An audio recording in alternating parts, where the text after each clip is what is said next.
What's up, Biker Bar? I'm Robert, and this is the Biker Bar Podcast live stream.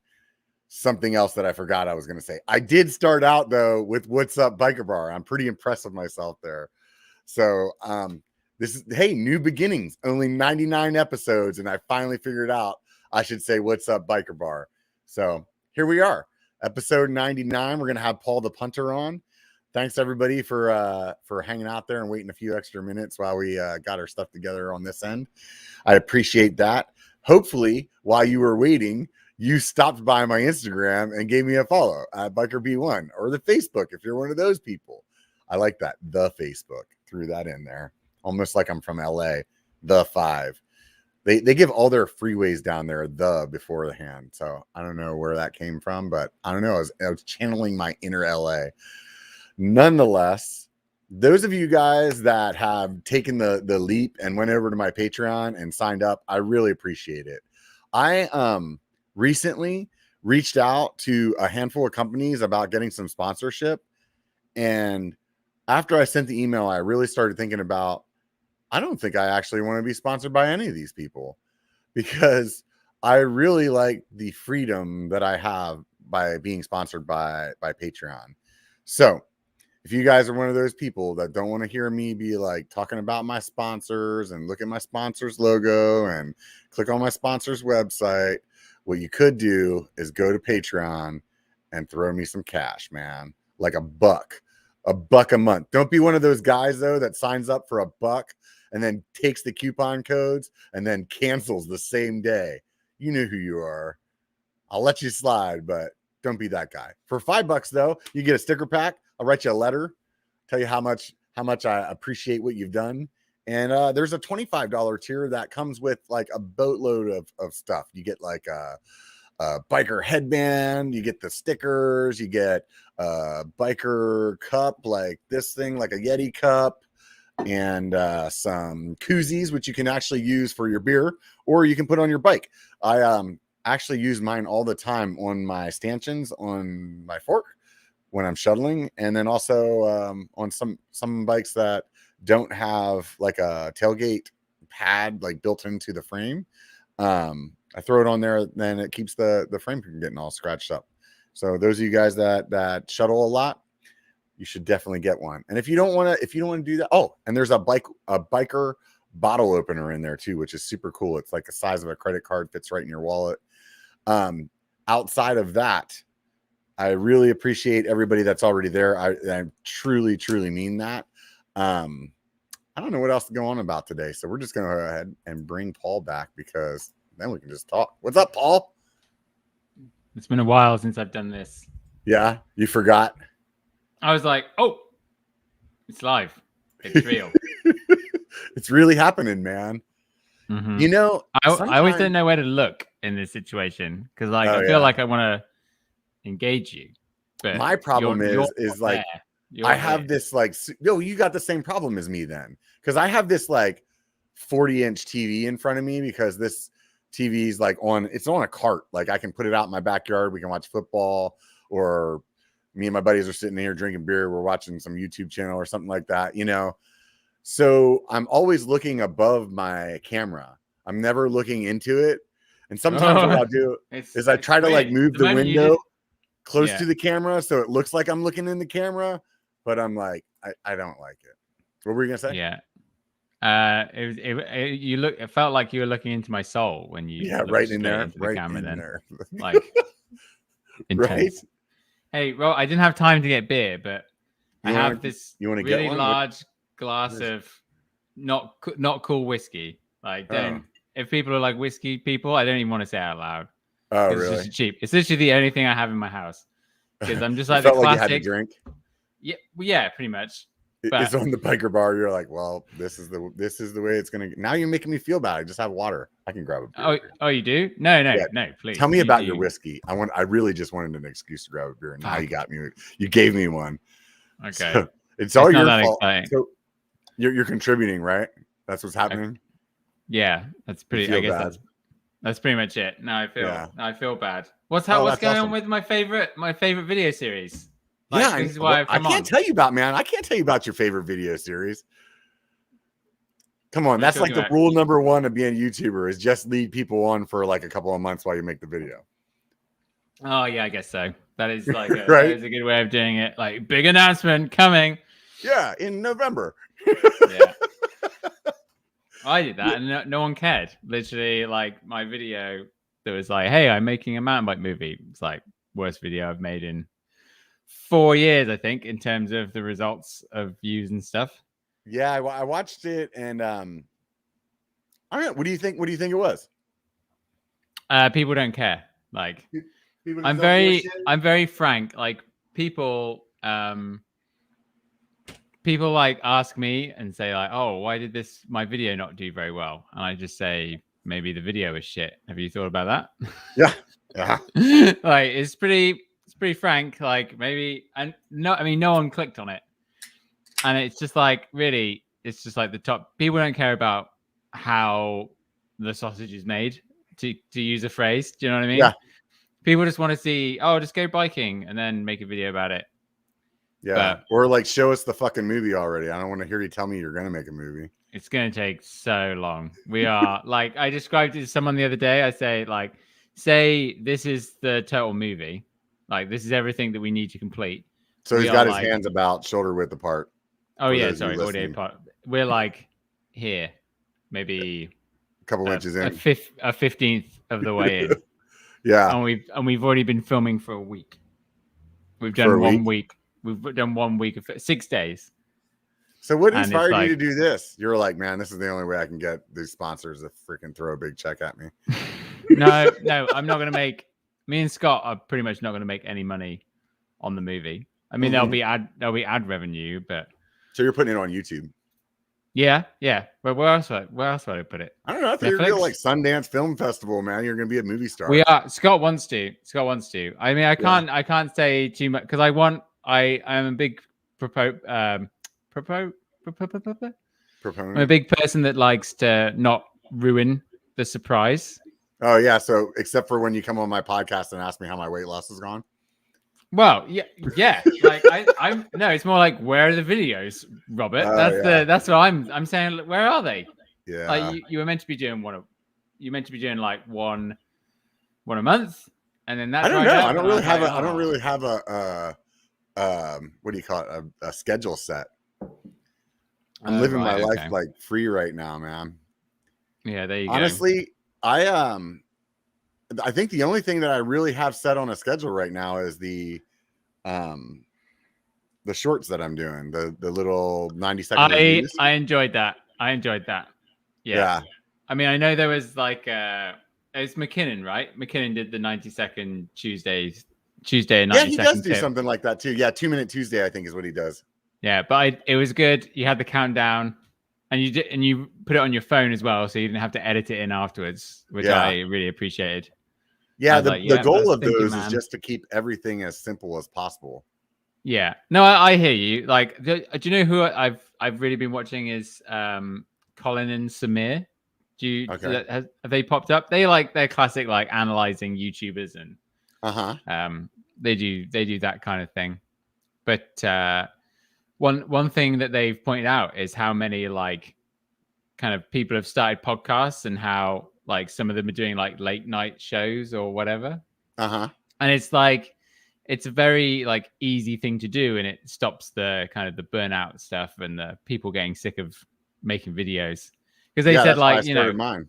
Yeah, and I completely get it. So it's super easy. You just come out here, you shoot the shit for 2 hours, and you walk away.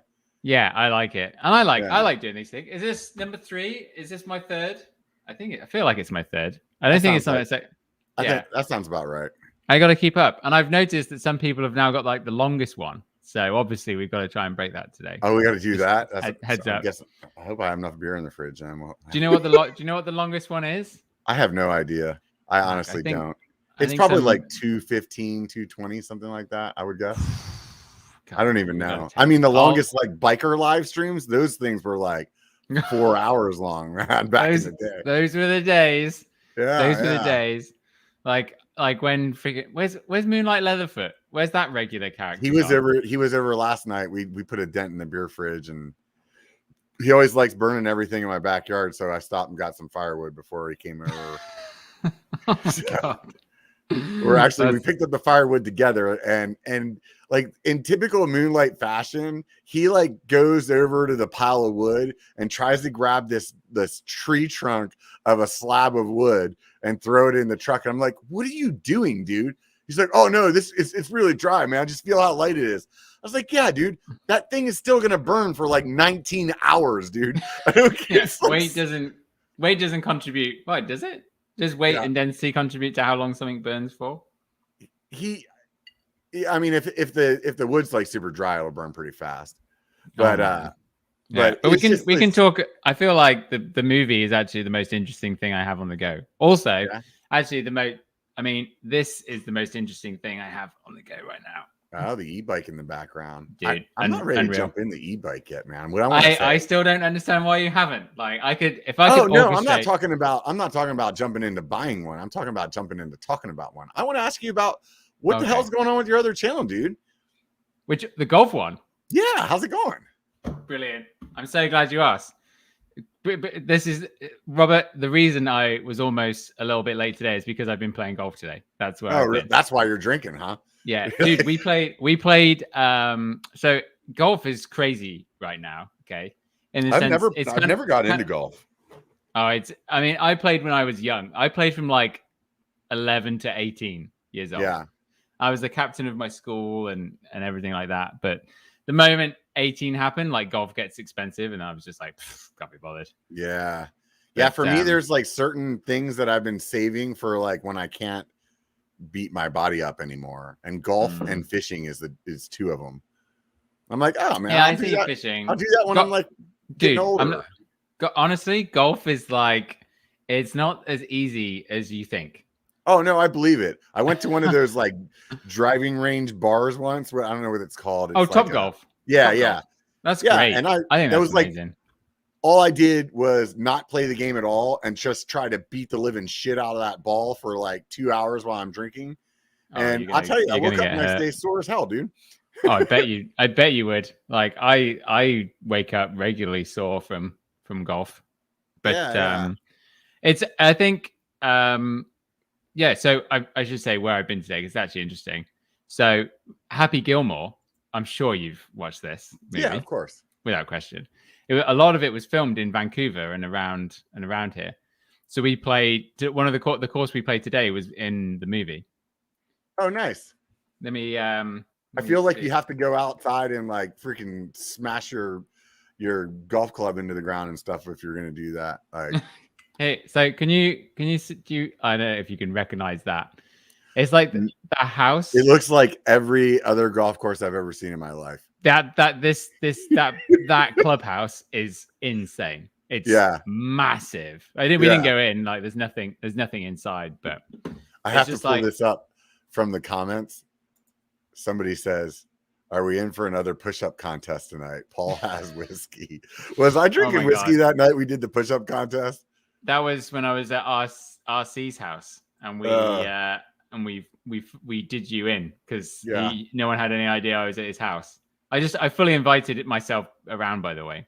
I was going to drive home to Canada, and then I sent him a text saying, "Hey, you're on the way home. Like, do you have a spare bedroom?" And he's like, "Yeah." And I was like, "Sick, I'm coming over." I stayed there for like 5 days. That's awesome. And I famously, I don't know if he's ever talked about this, I famously cleaned his kitchen. Oh, really? Because his kitchen was a state. And I woke up one day and I was just like, I cannot take this. And I know exactly what you're talking about.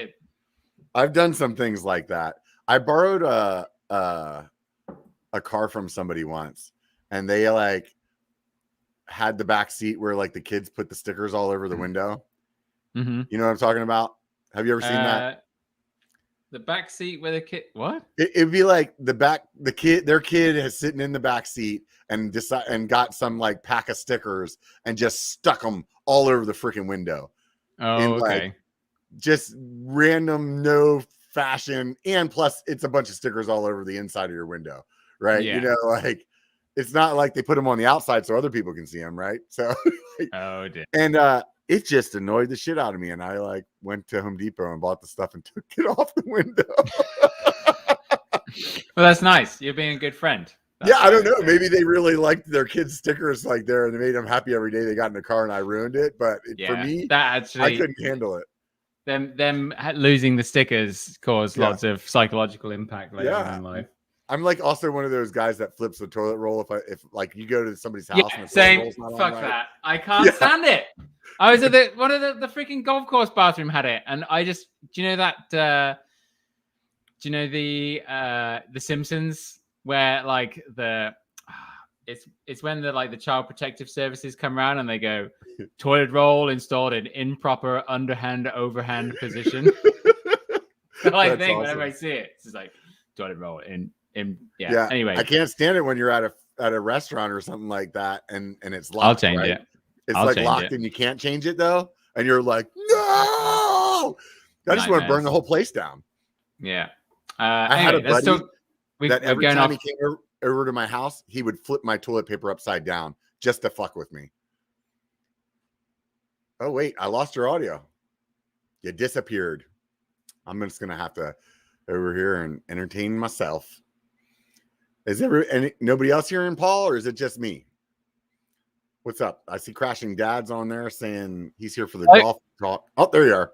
Right. I don't know what happened. I didn't touch anything, but it muted me. Yeah. You know what's going on. Yeah. You know what we say in IT when somebody says that? Yeah. I know computers are like they did it. Like you've done it. Like computers aren't, they don't have a mind of their own. You did it. And I don't understand what I did. I'm just going to move everything away from me. That's what I'm going to do. You got too excited, started smashing on the keyboard, man. I know. Yeah. Like an orangutan just. So yeah. But so this is where it came from. The golf thing is that like last year in August, I needed something that wasn't mountain biking because mountain biking was really just like sucking it out of you. It's just being the same thing over and over again. And then I started golf and I was just like, freaking, I think I flushed a 5-iron on one of the holes and I just went, yep, this is it. And I just got fully into it because. What's that mean? Flushed a 5-iron in one of the holes. What's that mean? You did it. You did like you hit it well, basically. That's a good one, huh? Yeah. I feel like a complete new, I have like no idea what the slang is. I'm just like, I think the only thing I know about golf is like, you have to get like tight pants and like oddly colored polo shirts. No. Oh yeah, that's the way it goes. It's really chill. It's chilled out a lot now. Like you don't even have to have a collar on your on your shirt now. What the hell? People can play in jeans. Yeah, you can show up in a t-shirt. It's crazy. Oh my god, it's very different from when I was a youngster. Coming to? I thought this was a civilized sport. I don't know. But because what I liked about mountain biking was that you could always work towards something, and you know, like when I did all the racing and stuff and what have you, and I just like, you know, riding every blue trail and Squamish in a week. It's like, okay, I have a goal, I want to go and do it. Like that's what I get the pleasure out. But then there was none of that in mountain biking. It just became like this unmeasurable thing in my life. And golf, it's like every time you do it, you get this number at the end that tells you if you're better or worse than you were before. And it's just like, that's everything to me. That's like, that's everything. And then, you know, I started watching golf YouTube videos and I was like, man, a lot of these are terrible. Right. Like the videos are like, they're like 20 minutes long and they play 6 holes of golf or something. I'm just like, it's nuts. So you're like, do you not understand how this YouTube thing works, huh? yeah. But still, people were watching them, and that was the thing that was crazy. So, I haven't really put as much into it as possible, namely because the mountain bike channel is the priority, and that needs to be sustainable. I saw you tried the Walmart gig on the golf channel. Yeah, bad thumbnail, I think. Bad thumbnail. And then the problem was that I was like, I'm going to share this on my mountain bike channel, and a lot of people will click on it, watch it for 20 seconds, and then go. And it's like, they're like, I don't like golf. Why did I even click this? Yeah, that's not the one you need. But I thought it was a, you know, it's a very similar video to how I did the Walmart bike one. Yeah, but obviously just not as exciting. Like played 18 holes. But the point I was making was like, people that buy the Walmart clubs just want to play like bogey golf. They get a bogey on every hole instead of a par. And I did that. And it's like, well, there you go. These things are fine. You can't get par with the Walmart clubs. Oh, I did, but I also got some double bogeys as well. I think anyway. This is a conversation that's too much for this conversation. Does that make sense? I don't know. I don't think you know that, dude. And this podcast is about whatever the fuck we talk about, man. Yeah, but no. But there are some people. I don't know what you do on your podcast, but I don't follow any freaking rules over here because you haven't noticed. But yeah, I don't. You guys have like lists and shit that you do. You're like, oh, we got to talk about this at this time. We have to. And yeah, I don't do any of that. Do you not? I thought you listened to this thing. I do sometimes. But I've been playing golf. I've been playing golf on a Sunday. I've never been in. You need to get yourself some Aftershock headphones, man. You can listen to the podcast, play golf. I can't do that. I can't. I am a stickler for following etiquette. Oh, yeah. I hate it. If people talk, I'm just like, hey, stop talking. That's not. That's not it. I've played with old guys. I don't know why, but like they will put their hands in their pockets and just start jiggling change around while you're taking your shot. And I'm just like looking over them. I'm like, one of them I know. I'm like, hey, Ron, do you know that you're like just jiggling your keys around or whatever in your pocket? And he's like, oh, sorry, Paul. Like, yeah, don't do that. But yeah, oh my, it's been good. I just think, I just like the competitiveness, and I've had a good going this season. I've won like $1,200 in prize money. Oh, right on. Which is probably more than money than I've made on YouTube in the last year. So. On golf. Right? Yeah, on maybe I should start golfing. What the hell am I talking about? Yeah, it's great. No, but it's I don't know. I'm looking like the big thing right now.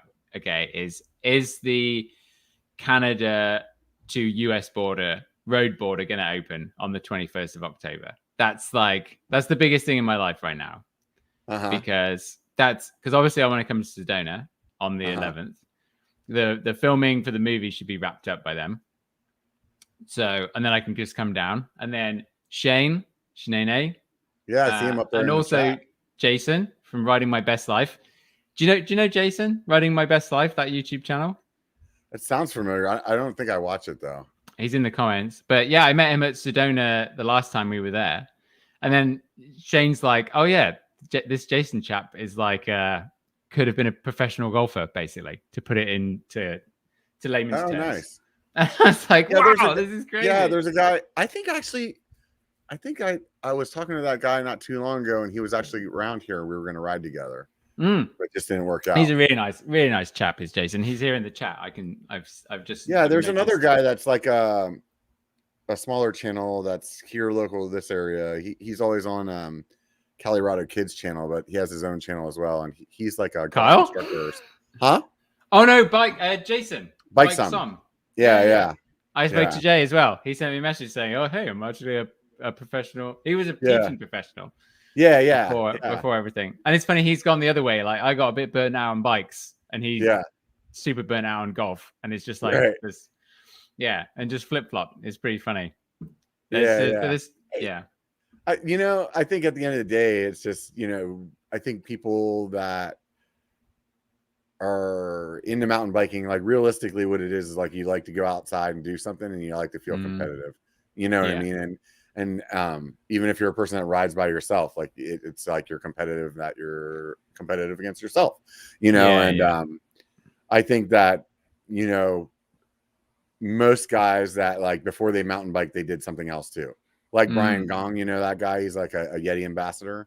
Like he was like super. Is that the Dugong guy? Yeah. Okay, I've seen him on Joe's thing. Yeah, he was like super into paintball beforehand. You know what I mean? It was like, just stuff like that. It's like everybody, like we're not many of us are like, yeah, I used to just sit on the couch. Now I'm into mountain biking. That's true. Yeah, that's very true. Yeah. So but yeah, that's what's been going on. I filmed a bunch of videos on the golf stuff. That's what I'm intending on editing this week. Yeah. Like I've got a really good one where I went and played one of the Happy Gilmore courses where in the movie, remember he has a fight with Bob Barker. Right. That's that course I go and play. Yeah. That's like my favorite part of the movie. That's what I was talking about. There you go. The price is wrong, bitch. And it's so funny. I was trying to look out for the hole, but I just couldn't remember it as well. And I went home and watched the movie again. I'm like, oh, it's obviously like this one where they're rolling around in the rolling around in the lake. Yeah, it's because the water's like right there next to it. Yeah, that was really good.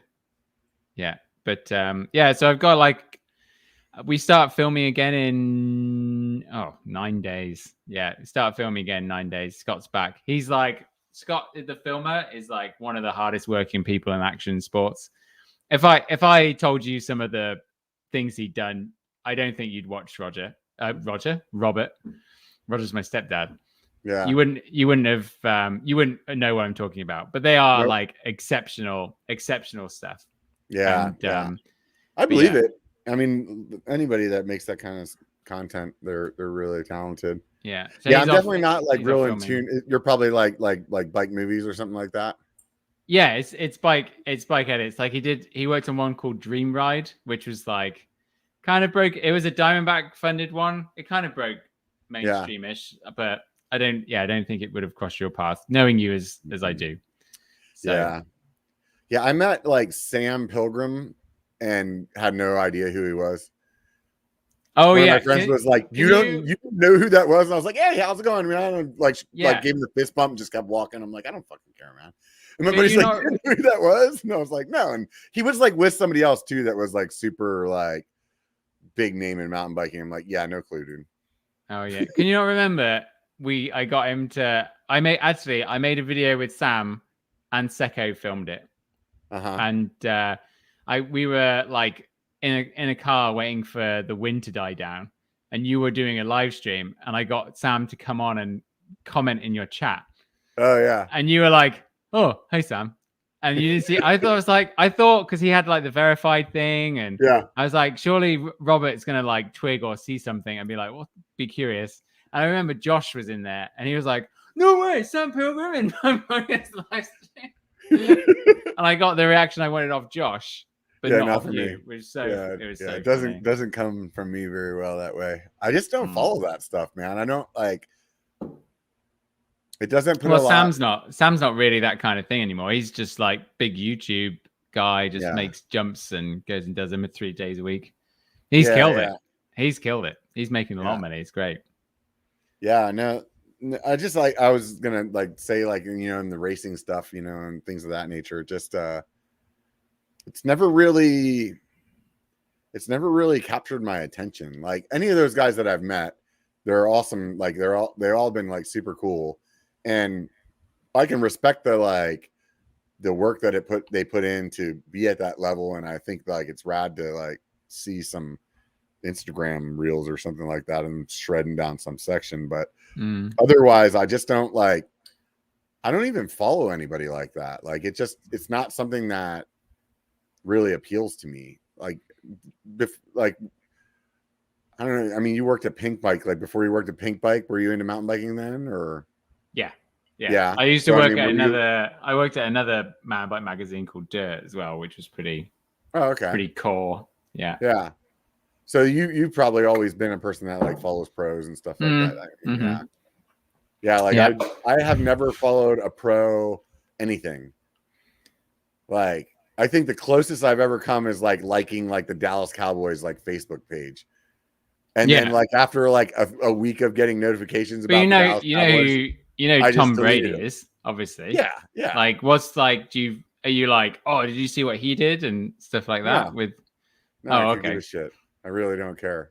Yeah. But there's a lot of people on my team, dude. There's a lot of people that have that, and that's why, you know, YouTube has done so well. Even though the mountain bike industry largely has no idea. But it's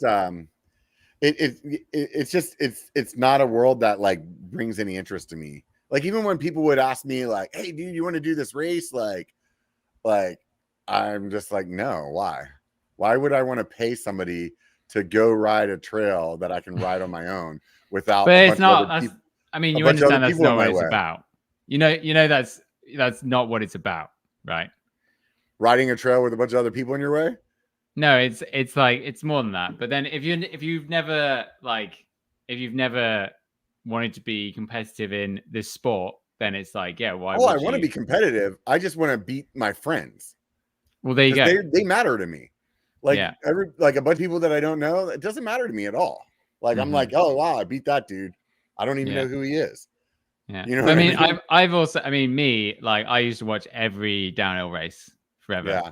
And then I think actually the season last year with they were doing 2 races in one place and it didn't feel like it was the same. And I was just like, I don't care this year. And I feel like it would be fun I've watched to watch in person, but I don't think I could watch it on TV. That no, would be like, it's way better to watch it on TV, honestly. Yeah. The downhill racing. I've been to a whole bunch. I've been to France, Austria, Scotland. It's just like, I mean, it's cool the first time. It's definitely a novelty, but like you only get to see one angle. You know what I mean? Right. You're only in one place. Yeah, I mean, it's kind of fun to watch the practice and like walk down the track and see it in person. Then it becomes relatable, like just what they're doing. Like I remember the one that was in France, the Lord, which is the one I went to. I was like trying to walk down. I was like barely walked down the mountain. And like these guys were like riding it in the greasiest, coldest kind of, and it's like they just got up to the top and then dropped in on the gnarliest. And there's no warm up. There was just like, do it. Yeah. And that was crazy. But yeah, I think this year that's pretty sick, like, man. Yeah, like this year I don't know, I watched a couple of them. The guy that won the world championship downhill is 39 this year. Yeah. That was pretty cool. His first world win was like 2003. Is this Menard? So like, yeah. See, exactly. Look at that. Boom, knew a name. You know it. Yeah. I actually watched his run. It was pretty fucking sick. I did watch that. That's pretty. It didn't make me want to follow him on Instagram, but it made me think, he wouldn't care on my podcast. That guy 100% doesn't care about social media. It's just like, yeah, whatever. Like, the greatest downhiller of all time. Like, who gives a shit? Yeah, right. Yeah.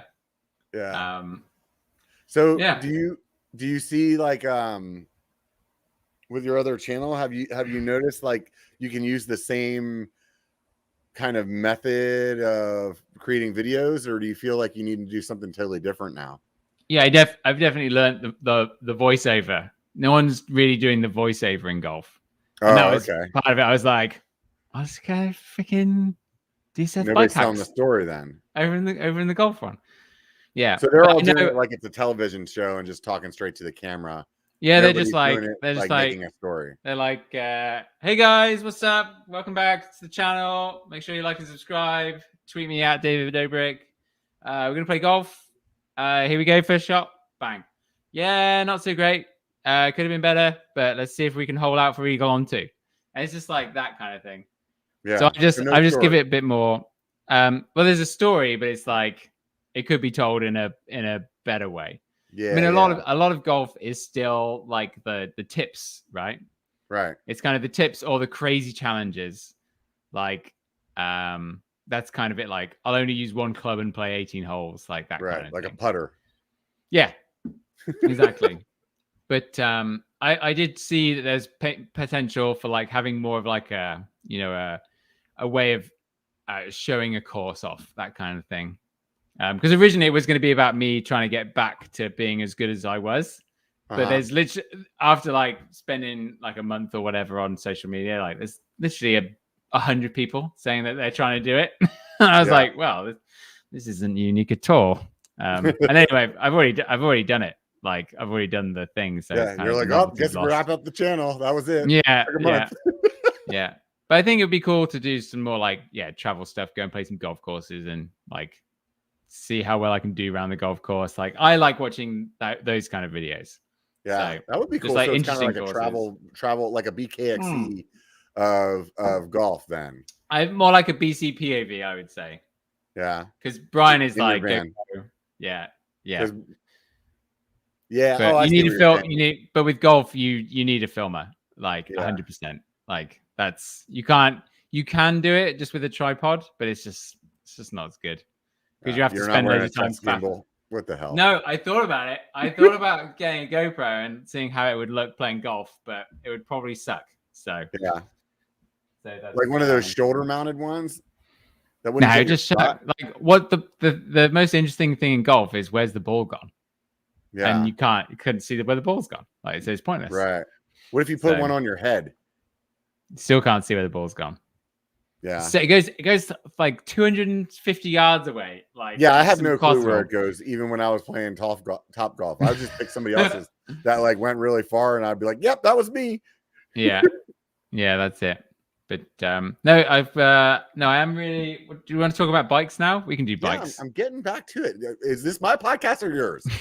Well, look, I got to take control. If we otherwise, we'll just be too much. My segues taken care of, dudes, because I wanted to talk to you about golf, so I could ask you. So obviously, you're super interested in golf. Yeah. Are you seeing that like affect your biking? Yeah, probably. Like, I'm now like, oh, I don't want to go biking because I'm playing golf tomorrow or something like that. You know what I mean? You're definitely not riding as much. I don't know how much you rode before, so. Well, I was like 4 or 5 times a week, and the rest. But I don't know. Once every 2 weeks. Really?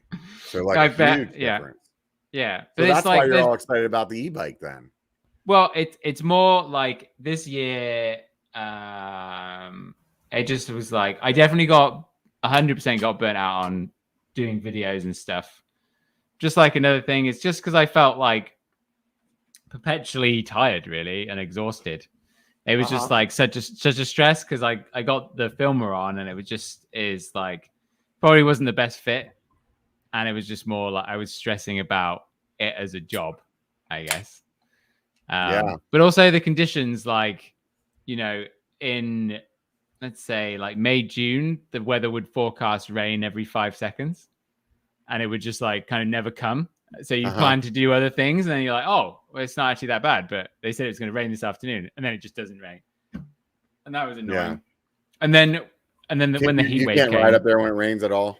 It's like forget about it. I mean, you can, but it's like I'd rather ride when it's not raining. Yeah. Do you know what I mean? Do you know what I mean? Yeah. Like I have the choice. Like I can go, oh, I don't have. This isn't my only day to go riding. Right. So, but then in. When did the heat wave come? August?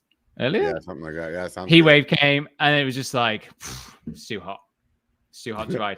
We couldn't ride. And then it was like smoky, and then all the trails. Like me, I'd go and try and ride, and we do one lap, and we're all riding together, and we just be like, this is shit. Yeah. Because like there's just dust everywhere. Like everything's blown. Because obviously there's a lot more people biking now, and everything. Oh, that's Northern California every year, so I'm used to it. Yeah. I know, but I'm not. Like that's why I live here, and I don't live in California. Right. And then immediately, and now we do have the good stuff. But now I'm filming. I'm still enjoying it. Do you know what I mean? But I don't know. It's just I think like if I was going to go somewhere, like if there was like a trip being organized, and I was going to go and meet people, and then like that's what I like about it. I like the social things of doing things together.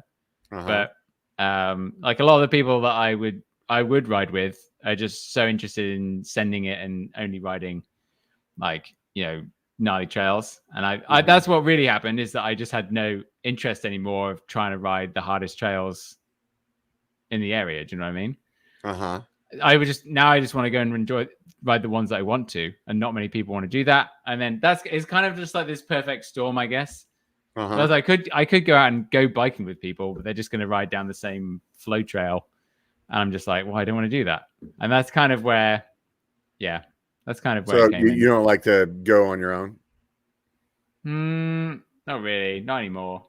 Yeah, I kind of go up and down on that. Like I would say some of the rides during the week that I do, I like to be by myself, and some of them I like to be with people. And I definitely need a combination of both of them, but I probably more so would rather ride with somebody than by myself. But I definitely need the by myself rides. Yeah, I've got plenty. Yeah, I just don't need to do that. Do you know what I mean? Yeah, like I understand. It's different. I mean, do you know one thing I will say is you pull up Jason's comment here, the Riding My Best Life one. He says, if you go for a mellow ride before golf, it helps the swing. I mean, he knows what he's talking about. But the other thing is that because I've been you got to remember, I've been mountain biking for a very long time, and I've also done a lot of mountain biking. So my body is not an athlete's body, right? And I'm just getting battered. Like my thoracic, the kind of middle portion of your spine is so tight that staying in that same position for a long time can mean like 3 days of me just being like this. My quads are insanely tight. Like I can't. Oh, what can I? You could do yoga, right? I've tried, but it's just again, it's all my own. It's all my own wrongdoing. Like I know exactly what I need to do. It's just that I don't. Yeah. Do you know what I mean? Yeah. You can relate to that, I'm sure. Oh yeah, I totally can. I bet you my lady can relate to that even more. Because she tells me to do shit all the time. And I'm like, yeah, I'm not. I really don't care. She's like, why don't you go to the doctor for that? Yeah, because it's too much out of my way. Yeah, but do you know what I have really gotten into? IMS needling. Do you know what that is? No. Imagine like acupuncture. Like I think they use like an acupuncture needle. Okay. What it's about is they put the needle through the muscle fiber. And then underneath, I thought you were going to tell me about some fucking like knitting or something like that. I was like, no. Like... This is related to muscles and and so what do they do now? I'm listening actually this time. So they put like I think it's kind of like an acupuncture needle through your muscle fiber, and then underneath you've got all the nerves under there, right? And I think a long story short, so I can understand, is that they just poke the nerves underneath the muscles. And it causes them to just like release in tension. And it's unreal. Like the first few times you do it. Yes. Like 18 beers, dude. Every time fucking works, dude. In no way does 18 beers do that. It will do the opposite because it will dehydrate. It will dehydrate you and tighten your muscles because your muscles need water. You do you. But it's honestly like it's a savior. So every month I go in. On Tuesday I went in and I had 30 needle stabbings all around me, and it just helped. It's the only thing that loosens me up and just like improves my life basically. But that's the thing, it's just like I have very tight hip flexors, quads, like everything from just doing mountain biking all the time. So I have similar problems, and all I have to do is remember like whenever it starts flaring up, it's like, oh, you got to stretch, dude. And then I start stretching and everything goes away. And I'm like, oh, I'm cured. And then I stop doing it all. And then it comes back. It's so weird. I see case study here. It's just like he's talking about cupping and blading, which is where you get a blade and literally scrape down the muscle over and over again. IMS needling is like you could go in and have 5 sessions of blading. It won't compare to how fast it can fix with IMS needling, which will be fixed in just done. And it's like that. But it feels like afterwards, it feels like you've just done like a heavy weight session and you just like can't move. You're like, ah. But it's the best thing I've found for curing all the ailments. I'm gonna put that on my list of shit I'm never gonna do. But we'll think about for the rest of my life. I'll be like, man, Paul said that needlings. I'll probably get people into it just by telling them what you told me. But they'll be like, so did you ever try it? I'm like, yeah, about that. No. Let me tell you, like massage works really good for me. And I am just so lazy that I won't set up the appointment. Oh, like it's not like, or on the other hand, I'm like, I don't feel like it's worth the money. Yeah, I would say like 5 massage appointments are the same as 1 IMS needling. Yeah. Both of them are more than what I want to spend for something that I feel like I don't want to spend money on. Like you hit your magic mute button again. Yeah, you did. So now I have all the control because you have no volume. Okay, all right. Listen. I did not touch anything. Yeah. And StreamYard just put me on mute. I totally believe you. I watched it turn. I was looking at the mute button and it switched to something else. It just switched. Maybe something's weird going on with the internet. Who knows? Yeah, maybe. But back for on-demand biking, I went riding at the end of August, did like a trip to Cumberland on Vancouver Island. Okay. I rode some incredible trails. I rode for like 7 days straight and I had a great time. Yeah. We had a good crew of people. We rode this one double black trail called Cupcake, which was just like it was all time. It was like the trail I've been looking for all year. Do you know what I mean? fast, and then it's just like insanely steep, and then it had chutes everywhere, and it was just like the perfect pull trail. And I think that's really what I've been looking for. It's just like a trail I actually want to ride rather than just jank wank that other want to go and ride and just like, what? This isn't fun. Fuck off. Yeah, I think it just depends on like what you're into. You know what I mean? Like I did this ride not too long ago that to me was the best riding I ever did in my life. And I can guarantee you that somebody else could do that ride and think it was awful. You know? Yeah. Yeah. Because it was you're going to Sedona, right? Yeah. Obviously. Have you got your accommodation sorted? Yeah. Yeah. Where do you, like months ago.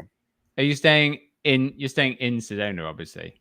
Yeah, I always stay in Sedona. We usually get like a Airbnb, or we used to stay at this one resort too that my one buddy had a like a timeshare at.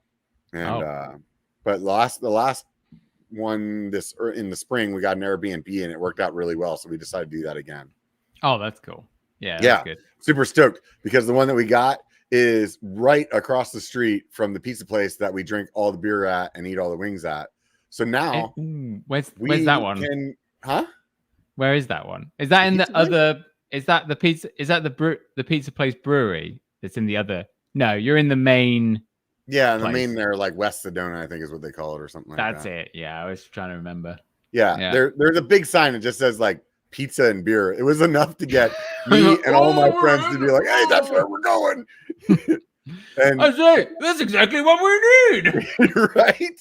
And then, oddly enough, that's the only place that we go for the last like 4 or 5 years now. So. There you go. Easy day. Yeah, Famous Pizza is what it's called. Thank you, Word Within. That place is like the spot. I actually had a Instagram follower, I think, send me a message the other day, and he's like, "I'm in Sedona, and I'm gonna try the wings that you're always talking about. They better not let me down." And then later, I sent a message. I was like, "So what's the verdict, man?" And he's like, "Oh my god, best wings ever." He's like, "They're probably in my top 3." I was like, "See, I'm not leading you guys wrong, man." You know what? They've got two locations. Yeah, they have one over by Bell Rock too. And that's where I've been. And that's what I kept saying. It's like famous. Oh, but yeah, no, I can't wait.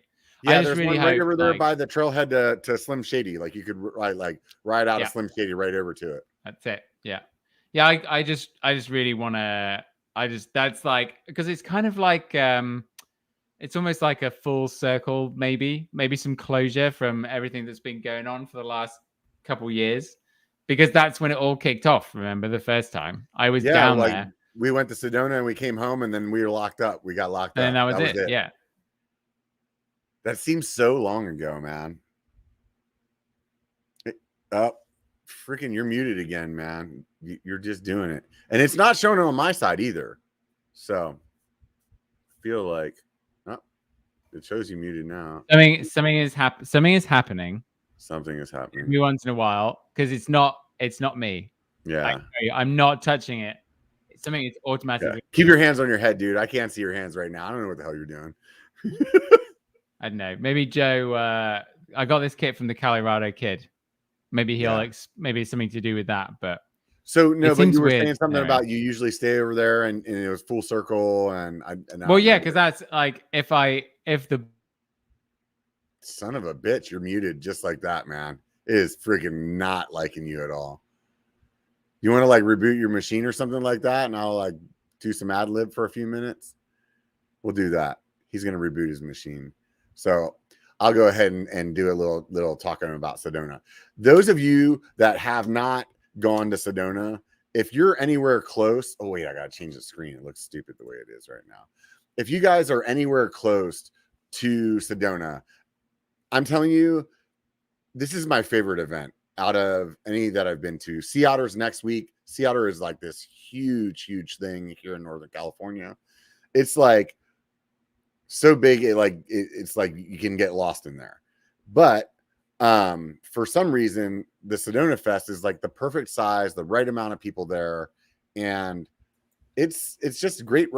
It's great riding there. It's good times, and it's like one of those events too that you can just you can just, you don't even have to like tell your buddy like, hey, meet me back here at 1 o'clock. You're like, see you later, dude. And you'll bump back into each other. It's like not going to be a problem. All right, Paul, what do you got? I think I've pushed a button that may have helped, but it's funny that it was working for ages and then suddenly it started playing up. It's almost like something was filling up and emptying, but I don't know. We'll see. You think you actually made the mistake is what you're trying to tell me? I don't know. I mean, I kept trying to call Joe and say help, and then he just didn't because I don't know, he's selfish. I don't know. Right? I can't. He's too busy, dude. He got like a $10 million deal with like Hogwarts or something like that. He was saying. I can't wait to find out more about that. That sounds great. But for now, let's talk about me and you. Yeah, for sure, man. So, I just can't wait to get Sedona because it gives me some kind of closure. Because, like, do you know what I mean? It feels like then we could feel like maybe. You feel like it's going to wrap it up? It's not going to wrap it up. I've had the news sources that I follow, which are predominantly the BBC, say that maybe with enough vaccines, COVID could be very similar to the cold by April next year. That's what I've seen. Sounds good to me. I don't really care what has to happen. I just am like. But I would just like to be able to go drive across the border. I can fly. I could get on a plane and fly to America. Right. But I can't drive across. Can't drive. It just doesn't make any sense. I just want whatever. I actually want COVID to stay at a level where I can keep working from home, but I don't have to wear a mask. That's really all I want.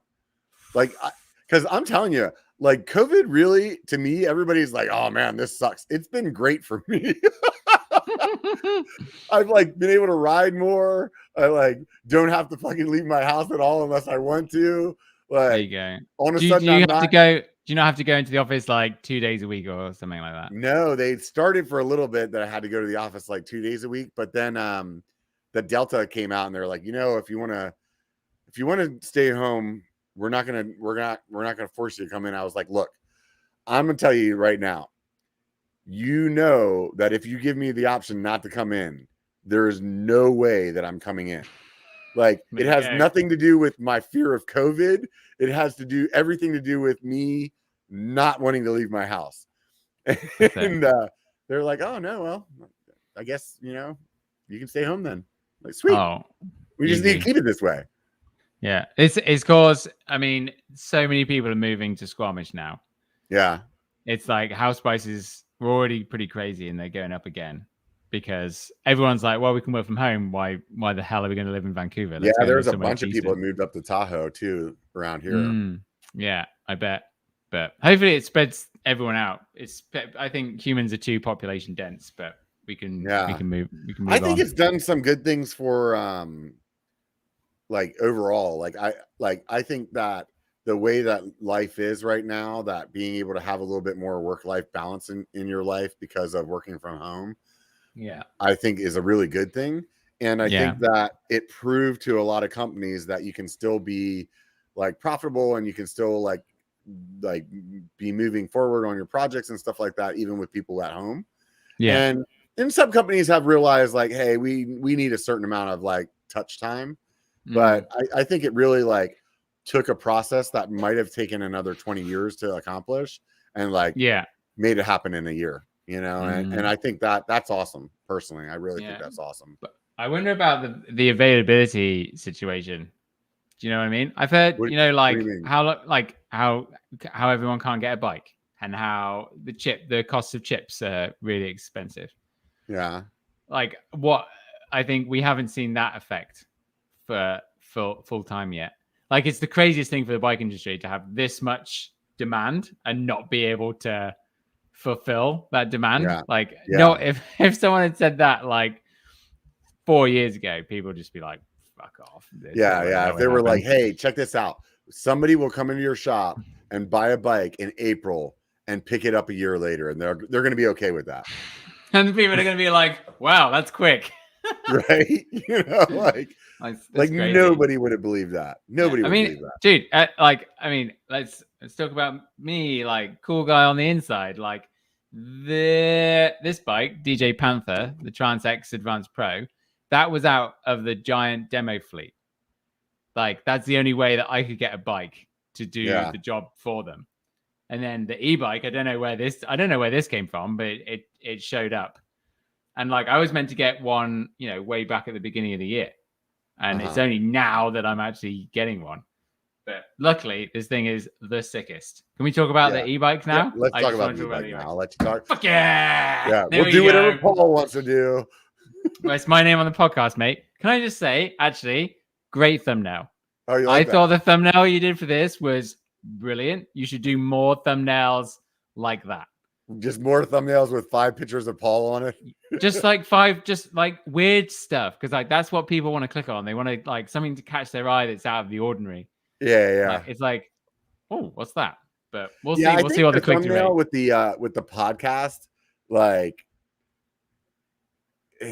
it's almost like misleading. I totally understand why Rogan like kind of switched to just showing like a screenshot of the podcast happening and just put like an episode number on it, because otherwise you get people that click and I think you're muted too, by the way. You get people that just click and they once they like, if you have a really cool thumbnail that doesn't really tell them that it's a podcast, they click it and then all of a sudden they're watching the podcast and they're like, this is not, I thought it was going to be a cool video about Paul being 5 times the size that he was before or something. I stood up. I think we're just gonna have to play through the muting thing. I don't know what's going on. I can't. It's definitely StreamYard. Unfortunately, yeah. There's some shit that happens, man. This is just the way it goes sometimes. The worst. We can play through. Yeah. The worst was whenever I like set that thing up with BKXE so that we could eat the hot wings, and like, I remember, yeah, we ate the hot wing, and then my internet freaking dropped, and it was he was just hosting it by himself. Like, that's what he was doing. Amazing. Fortunately, it was him, because I don't think anybody else would have like been able to carry it. Like, he like knew what to do. Like, he's a pro. Like, it was like, wow, that was amazing. I'm glad I wasn't being able to be part of that. No, I'm not. So the e-bike. Let's talk about it. What do you think for a name? It's a Rain E Plus. That's the model name. E Plus. That makes sense. Is it a plus size wheel? What's the plus? No, but like, so the Trans X is called DJ Panther, because like trance music, DJs, and then it's super stealthy like a panther. DJ Panther. So you name your bikes? Oh yeah, 100%. First of all, I think a name of a bike called DJ Pumper for a bike that's not a dirt jumper doesn't make any sense. I just told you. That's what I heard. That's well. Listen harder. Listen, I'm not like you're deciding how my podcast goes. I'm deciding your bike names. Watch me. But yeah, this thing, it's like, the geometry is more aggressive than my old Scott Gambler downhill bike. Yeah. Head angle 63.7 degrees, which is Jesus, that's slack as hell. And you're also muted. So I'm telling you, you might not be able to play through this thing, dude. If you can't go 60 seconds without your mic not working. Did you reboot your computer like I told you? Or did you just kick off a StreamYard and then come back or something? I see you over there. Your lips are moving. Actually, I'm going to talk about 63-degree head angle. That is unbelievable, actually. It says that the browser is losing connection to my microphone, which means that StreamYard is fucking up. Or like reboot your computer like the IT guy told you like 15 times already. I can reboot it. Should I just reboot it now? Do you want to do another like biker app? I just closed the browsers and opened them up again, but clearly that's not enough. Yeah. Okay. See, it's obviously not working. Go ahead and reboot your computer. I'm going to talk to these people. Time for an ad read from Robert Biker. Yeah, there you go. I'm going to do an ad about shitty microphones and bad computer support that Paul does on his side. Oh, look, he's frozen on my side. So now you just got frozen Paul. We'll just leave him like that because that looks kind of funny to me. Anyways, so back to Sedona. I'm telling you guys, if you haven't ever gone and you're within driving distance, go to Sedona. The one thing that I do want to tell you about the place that is definitely a little bit different, that some people don't realize, like the riding is it's not, at least for a lot of Northern California people, we're used to doing like a 45-minute climb and then like a 15-minute descent or something along those lines.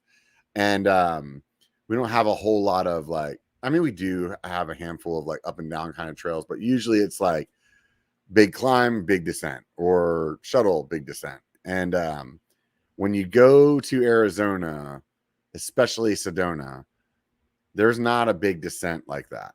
It's like the way that the trails are built, it's mostly like up, down, up, down, up, down the whole time. And whenever they're like, get ready for a downhill, like if it lasts more than 5 minutes, you should be really surprised. But the riding there is just really phenomenal. It's like really diverse and lots of stuff that kind of pushes your skill set, especially if you're a person that likes doing like rock rolls or steep rolls, things like that. And then they have a fair amount of chunk as well. So it's pretty impressive. The event itself, you actually don't even need a ticket to get into the event. If you buy a ticket, that really just allows you to get into the event to like rent a bike, and you get like a pair of socks and a shirt or something like that. So there's some cool parts of it that way. But ultimately, if you just want to go, you can just drive down there and walk in the gate and you're part of the festival. And that's the thing that I really like about it, is that it's like, it's totally inclusive to anybody. There's no like paywall to keep you out of there. All right, Paul, how's it going? Back. I turned the whole thing off, turned it all back on again. Just like there you go. To turn it off and on again. Did you ever watch Have you tried turning it off and on again? Yeah. You know that show? Oh, the IT Crowd is one of the best shows of all time. Oh my God, it was so good. I heard they like, there was like two versions. There was like the British version and didn't they try to do an American version or something? Oh, it probably sucked. There's no way you could do that. There's no way. It's like the In-Betweeners. Do you ever watch the In-Betweeners? There's no way the American could do justice to that stuff. Yeah. It's like Have you watched this stuff on Netflix that like they've started to like make a bunch of content that's like in other languages, but then you have to like read the subtitles, or they're like you mean the Squid Game? Squid Game. That's just. I haven't watched that one yet. That's all subtitles, or is it like voiceovered? They can dub it as well. I started to watch the dubbed version, and I don't know, I couldn't get into it. I think I was like, oh, what's this? Like, what's going on? Like, I didn't expect it. But a friend of mine said that he just watched it in Korean and then read the subtitles, and it was better. And he said it was better. So I don't know, but it's like #1 in Canada, so it must be good. Like, I just must be the one. Yeah, I think it's #1 down here too. I saw it on the other day. It was popped up on like the. Can you imagine? Can you imagine how big Lost would be if Lost started now? You think? I think Lost was ahead of its time, big time. I thought it was a good show for the time. I don't know why it wasn't big enough then. It was like, if you actually, someone did, I'll send it to you. This guy, Drew Gooden.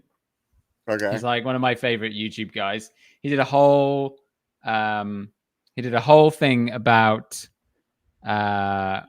like Lost and how good of a show it was, and how it was, do you know the pilot episode cost like $14 million for a pilot, which is a lot of money. And it's like, that was a really good show. I liked it a lot. Crashing Dad says he has not seen Lost. What the hell? What? Yeah. Yeah, you gotta solve that stuff right now. Like, perfect binge. It's just like, oh yeah, definitely. That's 100% binge worthy. And that's what I mean. That's why I think it's like, now if you put it out on Netflix, do you know what I mean? Instead of just like, what was it on ABC? I think it was on ABC in America. That sounds about right. Yeah. But it's not like it's like a Game of Thrones, isn't it? Like, everyone was talking about it. Everyone was like, what's going on? This show is crazy. Yeah, and I think that would binge really good, because that show really like cliffhung you every episode. So you were 100% like invested, like you'd like cancel your mom's funeral if it was like the same time as when Lost was coming on next week. And I did. Yeah, that's exactly what I did. No, you're like, sorry, Mom, you're not getting buried till Friday. Lost is on Thursday, so you gotta watch this. I'll send it to you. Promise me, like, I never asked for anything from you. Just watch this YouTube video about. Yeah, I'll give it a shot. I really like that show a lot. But what I watched this dub show, maybe somebody in the comments can tell me what the name of it was, but it was like a German dub show on Netflix, and it was like this crazy time travel like paradox thing that was going on, and I got sucked in, dude. I like hit play on it so I could watch something while I was like eating lunch, and all of a sudden it was like 8 hours later, still watching TV, like gave up my entire life because this thing sucked me in so much. Wow. And I was just really blown away. Like I just remember thinking, man, I wish this wasn't dubbed. Like I wish that my German was a little bit better than it is, and I could just turn the like watch the German version, or I wish that they just did it in English because it was like such a good show. So the dream. All right. E-bike. Back to the e-bike. What do you want to know? So 63. Why do you think they made it so slack? Because it's modern. It's also the seat tube angle. You probably can't see from this angle. Yeah, no, it looks pretty straight that up. Angle, it's like 77. Wow, yeah. That's probably very, very steep. It's steeper than my other one. It's just like it's crazy. And it's mullet as well. I don't know if you can see on that. That's 27. I can't tell from there, but that's sort of 29 can tell right now. It's 29. You think that you think mullet's gonna last? I feel like it's like the 100%. New plus size tire, man. Nah, that was shit. This is legit. I like the plus size tire, so I don't. No, terrible. Couldn't ride it in the wet, could you? Because they're just like balloon, and you couldn't dig in. Like the whole point of mountain biking is when you're turning is to dig in the edge of the tire, like skiing. Okay. Like that's how you turn. That's why tires have edges. Yeah. But like you can't do that on plus tires because it just balloons. You can if you got Cushcore in. Oh god, that's another thing. I don't get it. I don't get it. I don't understand it. Like it makes the bike feel like trash. Yeah, I've tried it. You didn't like it. I think there's definitely I think the reason is that you don't weigh enough. I was gonna say, I think it's just I'm not a big enough guy. Like I think that's it. But I don't know. I just it's think like night and day for me, dude. I'm like when I first put it in, I was like, oh my god, this is amazing. I just deadened up the back of the bike. I remember. I was just like, I didn't get it.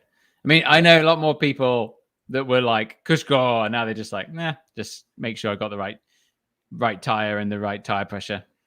But right on. I don't know. Like I'm sure, like if you swear by something and it works for you, you enjoy your life. Do you know what I mean? Yeah, 100%. I even did a test because Envy sent me these rims, and they were like, yeah, you don't need Cushcore, and really they were saying you don't need Cushcore because of the rim tape thing, like their rim protection, Yeah, that's not true. The rim. Yeah, and I was like, well, that's actually not why I use Cushcore, but I'll give it a shot. And I rode them for like 4 or 5 months without Cushcore, and for me, I really like the way that Cushcore helps my cornering feel. Like it is my cornering. It just like it feels so much better. So well, probably. I mean, so this was this BK Bar last week when I was like, "What tires have you got? What case?" Now, because you didn't say, because I think you said XO Plus, but then you went no, but now I've got Minion DHF on front and rear, but that's not the casing. Well, I mean, it depends on which bike and which wheel set I'm using. Oh, look at you, Mister! More than one bike. Yeah. Oh, which bike is it? Oh, I don't know. But I have Cushcore in both my. All of them Santa Cruz. Yeah, that's weird, right? So, anybody from Santa Cruz watching, please help. On my Bronson, I have right now, I think, Assegai up front and Aggressor in the back. Which casing? It's the EXO Plus. Oh, actually, the Aggressor is a double down. I think you should be riding downhill casing tires. Yeah, honestly. That's a double down, right? No. There's something. Double down. Thicker. Double down is the sidewalls are thicker, but the top is normal, I think. That's the double down. But you should try no Cushcore downhill tires and see what happens. Yeah, sure. Why not? I'll give it a shot. Compare. Tell me where I I think can it'd be an interesting video. Tell me where I can find them though. Well, I'm not even kidding. I'm a freaking Maxxis ambassador. They have like their own website you can go get your tires from, and they have like one size of like everything on there. It's like ridiculous. What discount do you get as an ambassador? I don't think I'm allowed to say. Woo! Well, I'm pretty sure that was in the contract. If you're struggling for tires, you could just go to Kenda and use Punter 2021 and get 30% off a pair of tires. Yeah, 30. That sounds good. For where? Loads. Kenda. Huh? Kenda, right? Kenda, and it's only available in the States. And do you know what, Robert? Like nonstop. No, don't. And they talked to me. I talked to them at the last Interbike that was before they shut it down, and they gave me some other tire. They're like, "Oh, try this if you like the Navigal," and I didn't like it. And then I also didn't like the Navigal because they were like, the Navigal changed, and I didn't like that either. No, I think people used to call that the Never Grip. I think that was the nickname for it. But the Hellcats, I found the pinners. I found the pinners a little bit slow, but I was willing to try again. But they've run out. But they've got Hellcats. You get the AGC compound is the downhill one, and I think they're great. I really do. I'm not even saying it because they are involved in my channel or whatever. I think they're legit. They weren't sponsored. I totally. Whichever one I had, I don't know what it was, but I just felt like it rolled too slow when I was climbing. And I liked it, like how it hooked up otherwise, but I felt like it was just like it didn't roll fast enough. Oh, that was just me though. I mean, everybody. It looks like they've got a new tire in the works as well. I've obviously heard about it, but I've never seen it. But they've some of the racers are using it. Apparently, I've heard that Gwyn tried this new tire and he was just like, "Yep, this is the best tire. Don't need to try anything else now." Riding my best life and wants to know what the code was again. It was Punter 21. Punter 2021, 30%. It's honestly the best discount code I've ever given. Capital P? No, doesn't matter. Just type it in. It's Punter loads. 2021. 30% I'm pretty sure if a pair of tires, it's $80, which is a lot of money to save on a pair of tires. Do you know what I mean? Mm-hmm. It's I think it's great. I've pushed the share. $80 off a pair of tires. That's how much it costs out the door. Yeah. It's not an $80 discount. But if you get most tires, 30% off is $80. That's what I'm trying to say. That's what I'm trying to get at. Got what you're trying to say now. Picking up what I'm putting down? There you go. Huh? You're picking up what I'm putting down?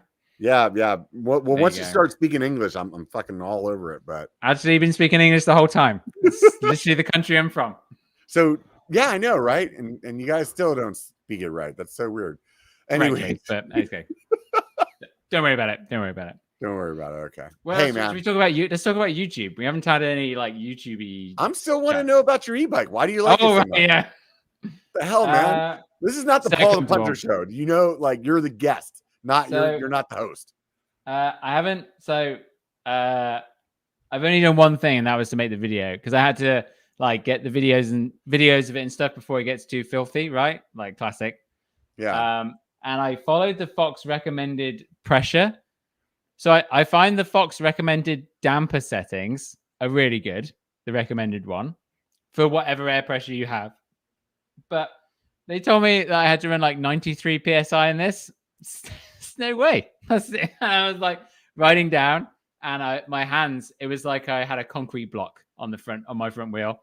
It was just so hard. And I think I actually called Shane. We figured it out. I wasn't using 40 mil on the suspension. And you know what? We all sponsor the stream here, Robert. I don't actually know how much travel this bike has, so I'm just going to go measure real quick. Oh, you're going to go measure it. That's pretty good, man. I'm impressed that you're going to go check it out. 170. What's in the back, though, dude? What's in the back? 167. Somewhere between 160 and 170, probably. Yeah, yeah. That'll work. That'll play. Yeah. So yeah, it's a long travel bike. Yeah, so I was only using 130 mil on the fork. Yeah, on the way down the other day, and I was like, yeah, that sucks. But I think when I obviously I'm probably gonna put like 70 or something in, I think, on this 38. Normally works about right. And that's what you usually have in your fork. I've got 68 psi in my trance, and I will never put anything. I have never had a bike where I've dialed it in so nicely as this trance. Best bike I've ever had. Straight, like, cancel my Giant contract tomorrow. I'll say that this bike is the best bike I've ever had. Which one? The Trance X Advanced Pro. When you walk away from the mic, I can't hear you. Trance X Advanced Pro. Oh yeah, the one with the water bottle on it, right there. Yeah, I think the Trance, honestly, I haven't ridden it in a few years, but I'll tell you, when I rode that bike, it was the one bike that blew my mind because I rented like an entry level build, and it was just a super fun bike. Like the way that suspension is like super playful. I would imagine that's still that way. Do you know what? I think it really does depend on what shock you have in it, because I've also, this one here, this is like the value one, right? This is just the aluminum one. Yeah. Translated. And this has got like a really low spec Fox one. And the difference is I never have to lock out my suspension on my carbon one because it's got the DPX2. Yeah. Never have to lock it out. Always have to lock out the suspension on the value one. It just like bounces out. Yeah, just like it's got no platform on it. So, I don't lock out the suspension on my Bronson ever. Oh yeah, it's VPP in it. That's why you pay. It's why you give over an arm and a leg to have one. Yeah. No, I never flip the switch. If it gets flipped by accident, I don't even know until I'm like, oh wow, I wonder how long I've been riding like that. Someone did ask, because I guess it's kind of interesting. Someone asked how much this one is, the e-bike. It's 8,100 Canadian. So I think that's like $6,200 US. That's not bad. Yeah, full XT, top Fox suspension, obviously. How does Giant get their price so low? Because they're like one of the biggest manufacturers of bicycles. They are the biggest manufacturers of bicycles in the world. Just because they buy so much, huh? Because they make so much. Yeah, that's what I mean. Like they buy so many parts. Like they buy so many like batteries. They buy so many like whatever. So yeah, I think only 30%. It's something like, don't quote me on this like verbatim, but it's something like only 30% of Giant's business is Giant the brand. Do you know what I mean? Yeah. They make everyone else's. I'm pretty sure they make Santa Cruz. Don't quote me on that. What? Yeah, it's Giant manufacturing. They are the makers of everyone's bikes, and they have their own. Yeah, that's how. Yeah, that's definitely a killer price compared to the Yeti that came out, and the bottom of the line one's like $10,000 with no carbon rims. Yeah, $10,000, no carbon rims, 12 something for the top of the line one, and still another $900 if you want carbon rims. It's a lot of money, isn't it? It's fucking ridiculous, you could buy. Man. You could. I mean. These aren't carbon rims before I feel like I'm misleading anyone, but I don't know. They feel fine. Yeah, that's because you don't weigh enough. Again, the thing is because I don't weigh very much, and I'm not like a super sender. Do you know what I mean? I'm like, whenever companies say like, oh, how many of this do you want? It's like, yeah, actually not that much. It's like I don't break a lot of things. Like you're fine. Yeah. You should tell them a higher number and then send me your extras. Don't have any extras. Well, you would if you told them 3 instead of 1. That's how it goes, isn't it? Yeah. You're not looking out for the rest of the team, man. This is supposed to be a team sport here, YouTube. You didn't know that? Oh, perfect segue into talking about YouTube as a whole. Let's talk about it. I'm really my passion for YouTube is not. Why didn't you just send me your agenda beforehand? Like, hey, this is what we're talking about for the show, man. Robert, like we like to play it by ear on this. Like it's less formal, it's less scripted. Maybe I had an agenda. Maybe I got something written down over here. Have you? We can follow your agenda. You should have told me you had an agenda. Oh, what does that say? I don't know. It's something I wrote down a long time ago. Inspire? Something Roxy Ride? Maybe it's like a YouTube channel that somebody told me about. Oh, and I don't know what maybe someone in the chat. Maybe someone in the chat will. It's probably from a show like 6 months ago. That's the last time I used my board. I don't have an Nice. agenda. I'm sorry. My agenda is just fuck with Paul every time he wants to make the agenda. So what did you want to talk about with YouTube? I don't know. What do you want to talk about? You just said a minute ago you were all excited about talking about YouTube. There's another video. There's another video you need to watch. Do you know about this is the first podcast I've been on where I get homework. Why are you getting like what the hell, Paul? Yeah, life isn't easy, Rob. That's what you've got to understand. Okay, so do you know this channel called the Game Theorists? What they do is they like let's say you have like a video game and there's like a story within it, like they kind of extrapolate it and explain it more and like where that comes from. So like yeah. Like the story, like the story of Half-Life or something like that. Perfect. The lore of Half-Life, like that's right. And like kind of theories behind it, what have you. And they have one for movies and food, I think, as well. Oh, but the guy is like he's genius of YouTube. He's one of those. He's like the next level, like he knows it better than everyone. What's his name? Neo from Matrix, but on perfect. YouTube. Yeah, he's the Neo of YouTube. He talks about how YouTube is changing, right? How there's been eras, okay? Like I mean, one famous one was like, at one point it was like the place for viral videos, okay? And then it became the place for watching video games. And then it became the place for where all the Viners came from. And then all the vlogs started, like that era. Yeah, I remember like cat videos and then how to fix my thermostat. That's how I got and then it became the how-to place. And right now it's becoming like, I think, to summarize what he says in this video that you should really watch that I've sent to you, is it's become like the adult place. Like this is where the adults are. Like it's out of this TikTok, Snapchat, Instagram. Oh yeah, so it's like the Facebook now, huh? No, it's like where the old people are. It's like the Discovery Channel. Yeah, that's what it's like, because it's like TV, right? So it's like okay, what TV channels is it like? It's like this. And it's a lot of like documentary stuff and, learning like lots of factual things. I can definitely say this, that I can sit down and like binge a YouTube session the same way that I could sit down and like go down the rabbit hole on Netflix. Yeah. And it's like documentaries, right? There's like really good documentaries. All kinds of shit. I could start with freaking cat videos and end up in like thermonuclear fusion like there you go. Like, you never know where you're gonna end up. Yeah, but that's the point. Like, I don't know, someone in the chat, has anyone seen this channel be suggested to them? It's about cow hooves. It's a doctor. Somebody talked about this recently. Yeah, was it you? It's a doctor that goes. No, it wasn't me. It's somebody a doctor mentioned this channel. I don't know who it was. Someone goes in and like he films like a session of fixing a cow hoof. Yeah. And that's like blowing up, millions of views, millions of subscribers. Doesn't kind of that kind of it. People find it interesting. That's why it's had so many views. I think it's stupid. But other people are not you, Robert. Yeah. Apparently, I know so much about YouTube. That's why my channels are just blowing the fuck up.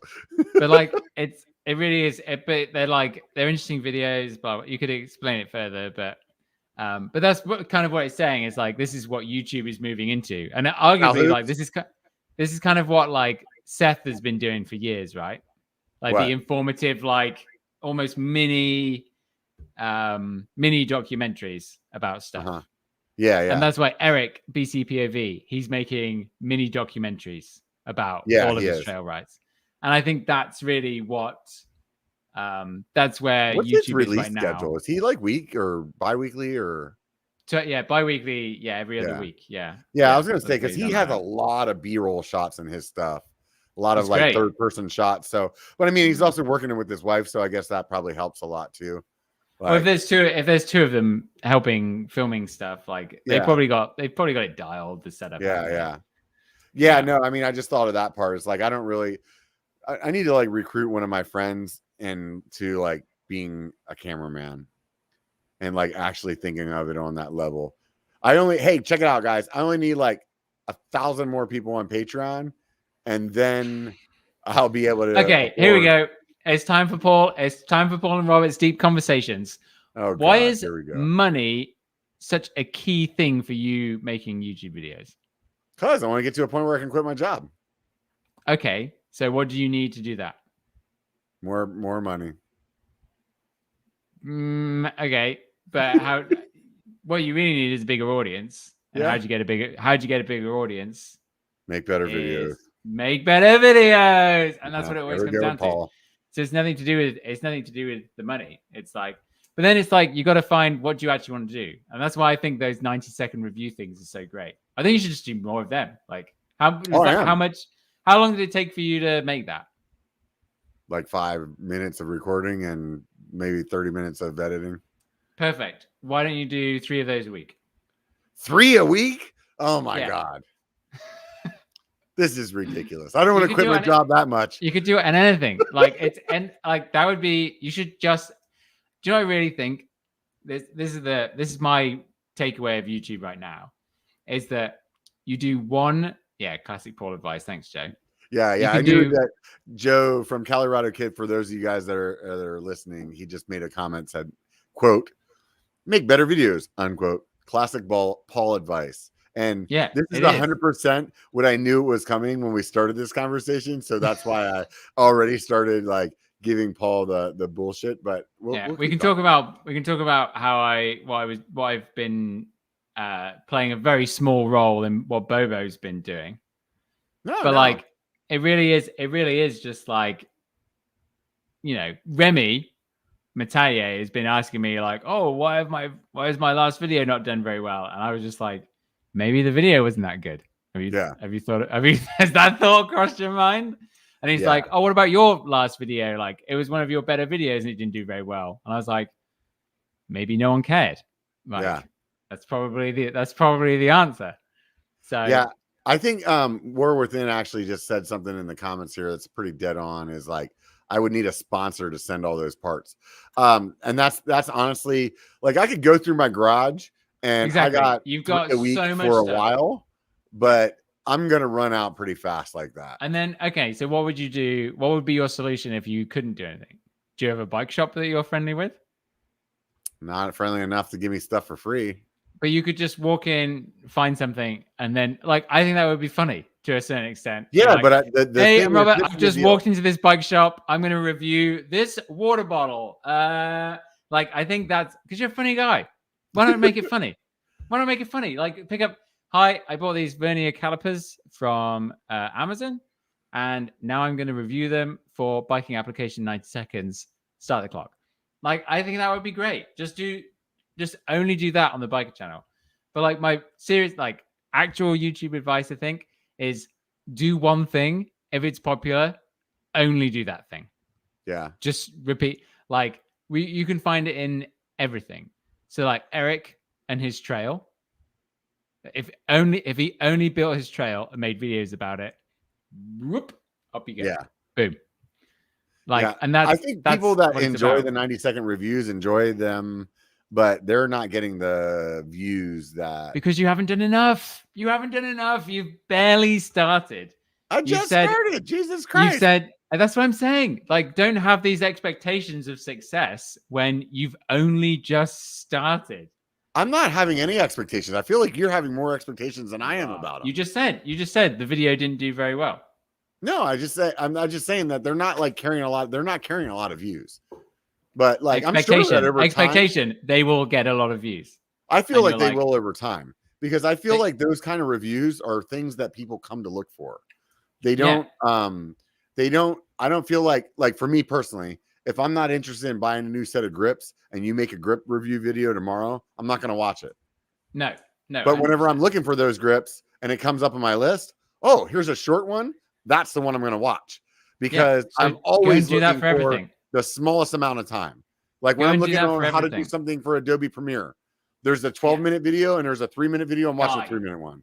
Die if you're going to make me watch a 12-minute video for the 1 second. Yeah. I hate it. It's the worst thing in the world. The idea of the 90-second review, though, is like, I don't like what you said a second ago, because I wouldn't want to review something that I haven't actually used and for a substantial amount of time. And that's kind of like where I am with it. Like, the reason I came up with the 90-second review actually didn't have to do with any other YouTuber. It was when you're standing on the side of the trail and your buddy's like, hey, do you like those pedals? Like you tell him for like a minute and a half why you like or you don't like them, and that's it. You don't tell them for 15 minutes. Yeah, you know what I mean? Just do. That's what I'm saying. I'm saying it's a great idea. I'm just saying do more of it. Yeah. If it takes you 4 hours max total. Yeah. And you do 3 a week. Yeah. Okay. And then just see how long you can go for. And be funny. Have fun with it.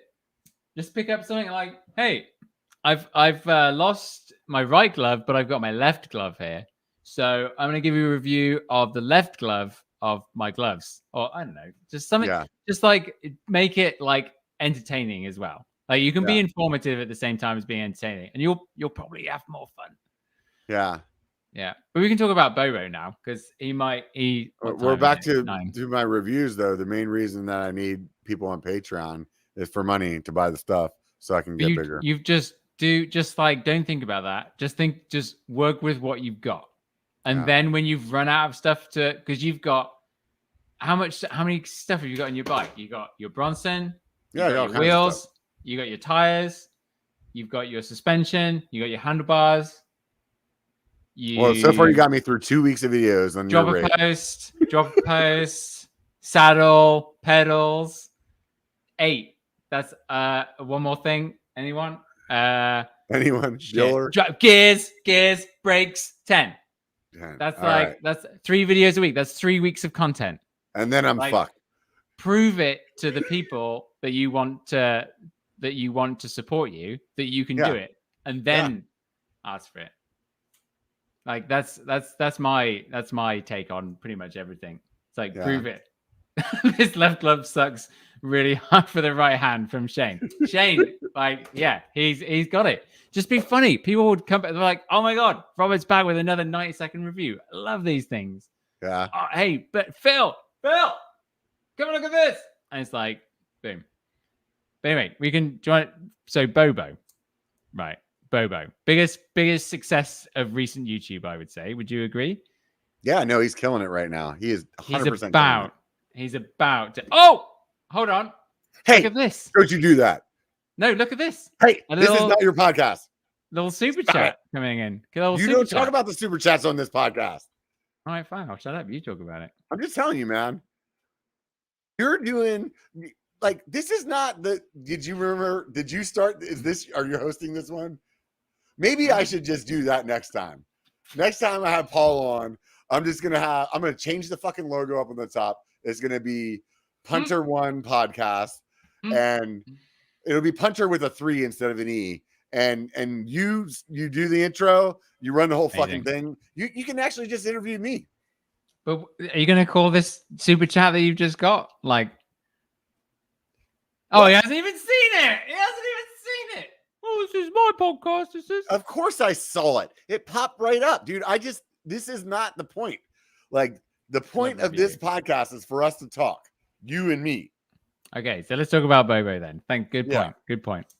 So he's about to crack 100,000 subscribers, which is huge. KO Keeling, thanks for the $20 for the glove review. Can't wait to see that glove review. Done. I do appreciate it. Yeah. Now I just gotta keep fucking with Paul every time he starts talking because now I'm just going to commit to it now. All right. So Bobo, the Bobo thing. one of his life goals in recent times is to get to 100,000 subscribers. And I've been to his house on his fridge. He has a thing and it says goal 100,000 subscribers. Really? He is 2,800 subscribers away now. Yeah. He's got like what 40,000 extra subscribers in recent times. Yeah, it's ridiculous how fast he's been going. Yeah, but so this is like, I mean, he was as over making videos as I was, like in a pretty big way. I would say. He wouldn't mind me saying. And so when did he start doing the comedy stuff? Probably April. He has ballooned. So let's say January. Okay, let's go from September. He was getting like 700 subscribers a month, 800 subscribers a month, 600 subscribers a month. Fast forward to April of this year, 6,000 subscribers, 4,900, 8,400, 5,000, 5,000, 5,000. Yeah, people like to laugh. Yeah, because he's great at making things laugh. And he was making these like overly complicated mountain bike videos that he was hating because, he I had told to him get that. someone to film. I told him that back whenever I first met him, like when we first, I talked to him a long time ago. Like when, let's say his channel was probably less than 5,000 at the time. And I was like, look, dude, don't do any of these videos where you're talking about regular bikes and just do the skit stuff. And that's it. Yeah. But it was like, it took him a couple of years to come around to it. Cause I was he like, was you're still fucking funny as hell at it. When you do the other shit, I don't care. You're like everybody else. He was kind of doing skits, but they were still like in real life in like, I guess, vlogging, quote unquote. But some and of then them, like he would do some of them. I can't think. It would be like some videos would be like a POV kind of regular video, like let's just say BKXC style video, and then he would have a skit. And the skit one would be like, oh, that's what I'm here for. And then the POV kind of riding one would be like, I don't care about this one this week. But again, he was doing them where he needed lots of people because he was thinking of it as like in a professional standpoint.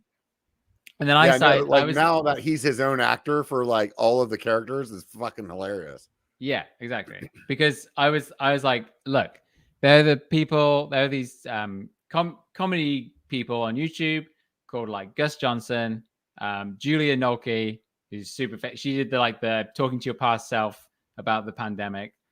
And I would send them to him and be like, look, dude, like these people, they're writing the script and they're just filming themselves from like 2 different angles, editing it together, and they're killing it.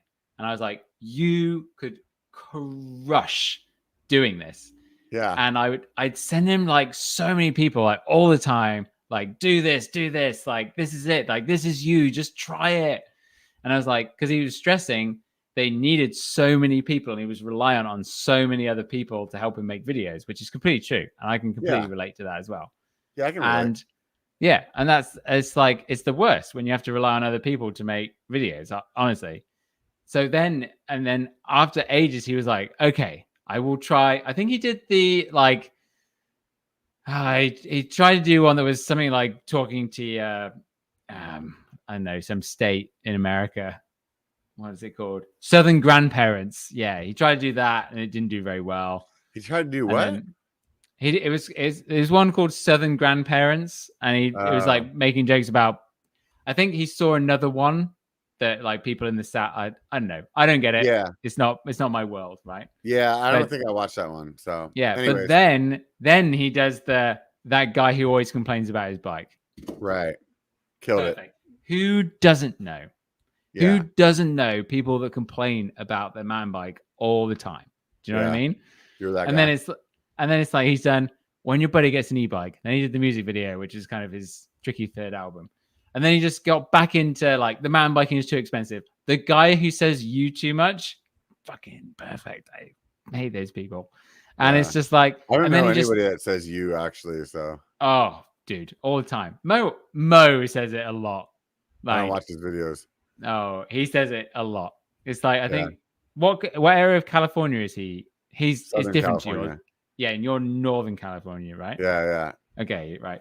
And like all of Mo's thumbnails are Hannah in a bikini on a. Oh, he's definitely they've definitely been like, let's just do this from now on. Yeah, let's just do Hannah in a bikini and a stand-up paddleboard for 6 months. Like I don't know if the videos are different, but all the thumbnails are exactly the same. It's true. But yeah, then he saw what those guys were doing. He made it his own, and now he's crushing. Yeah. And he completely deserves it because he's such a good dude, and he really deserves like this success. Yeah. So no, he and totally I think does. that's just it. It's like the moment you find. So why don't you email me every week? Tell me like how I'm going to get 100,000 subscribers.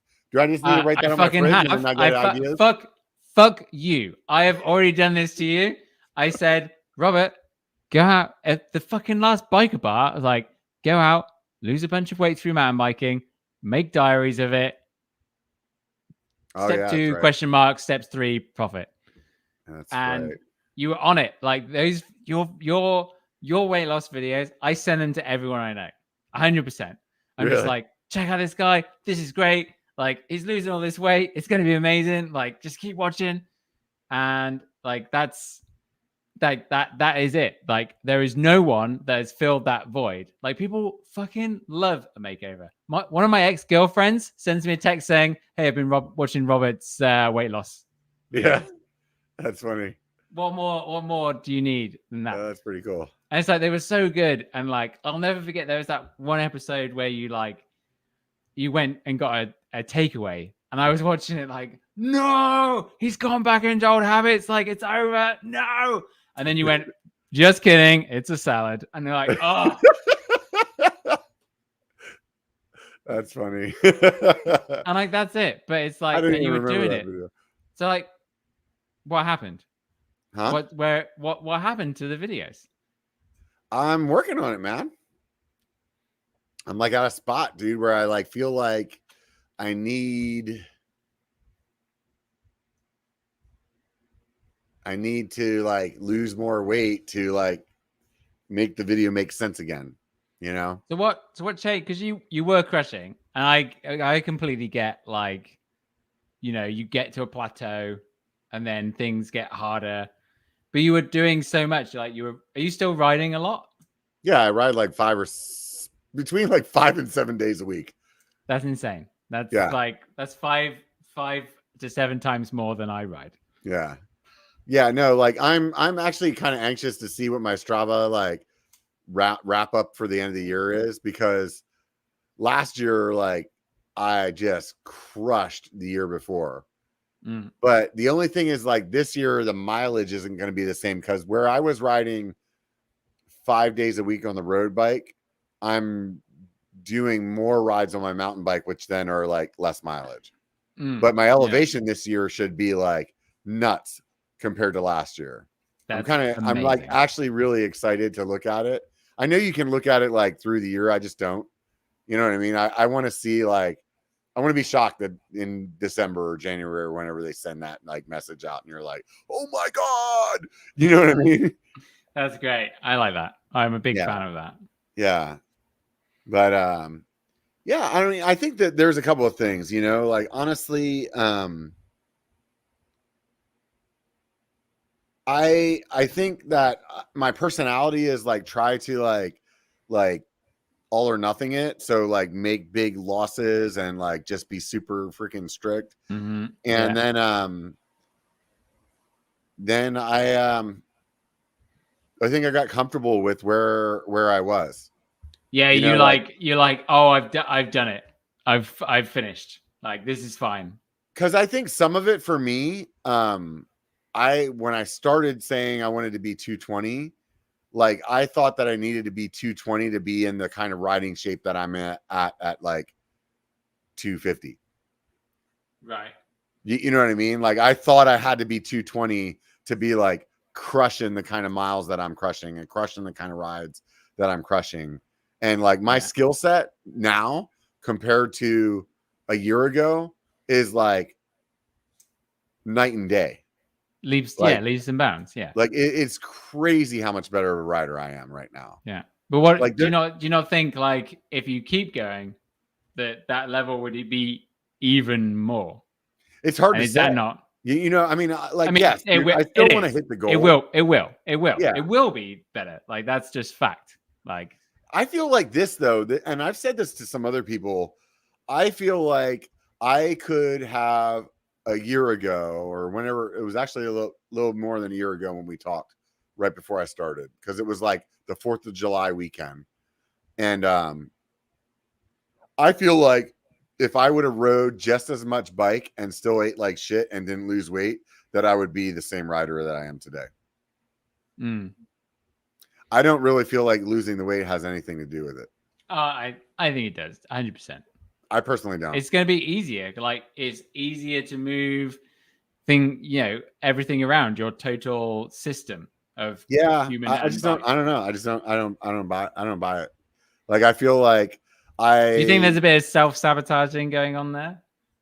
Huh?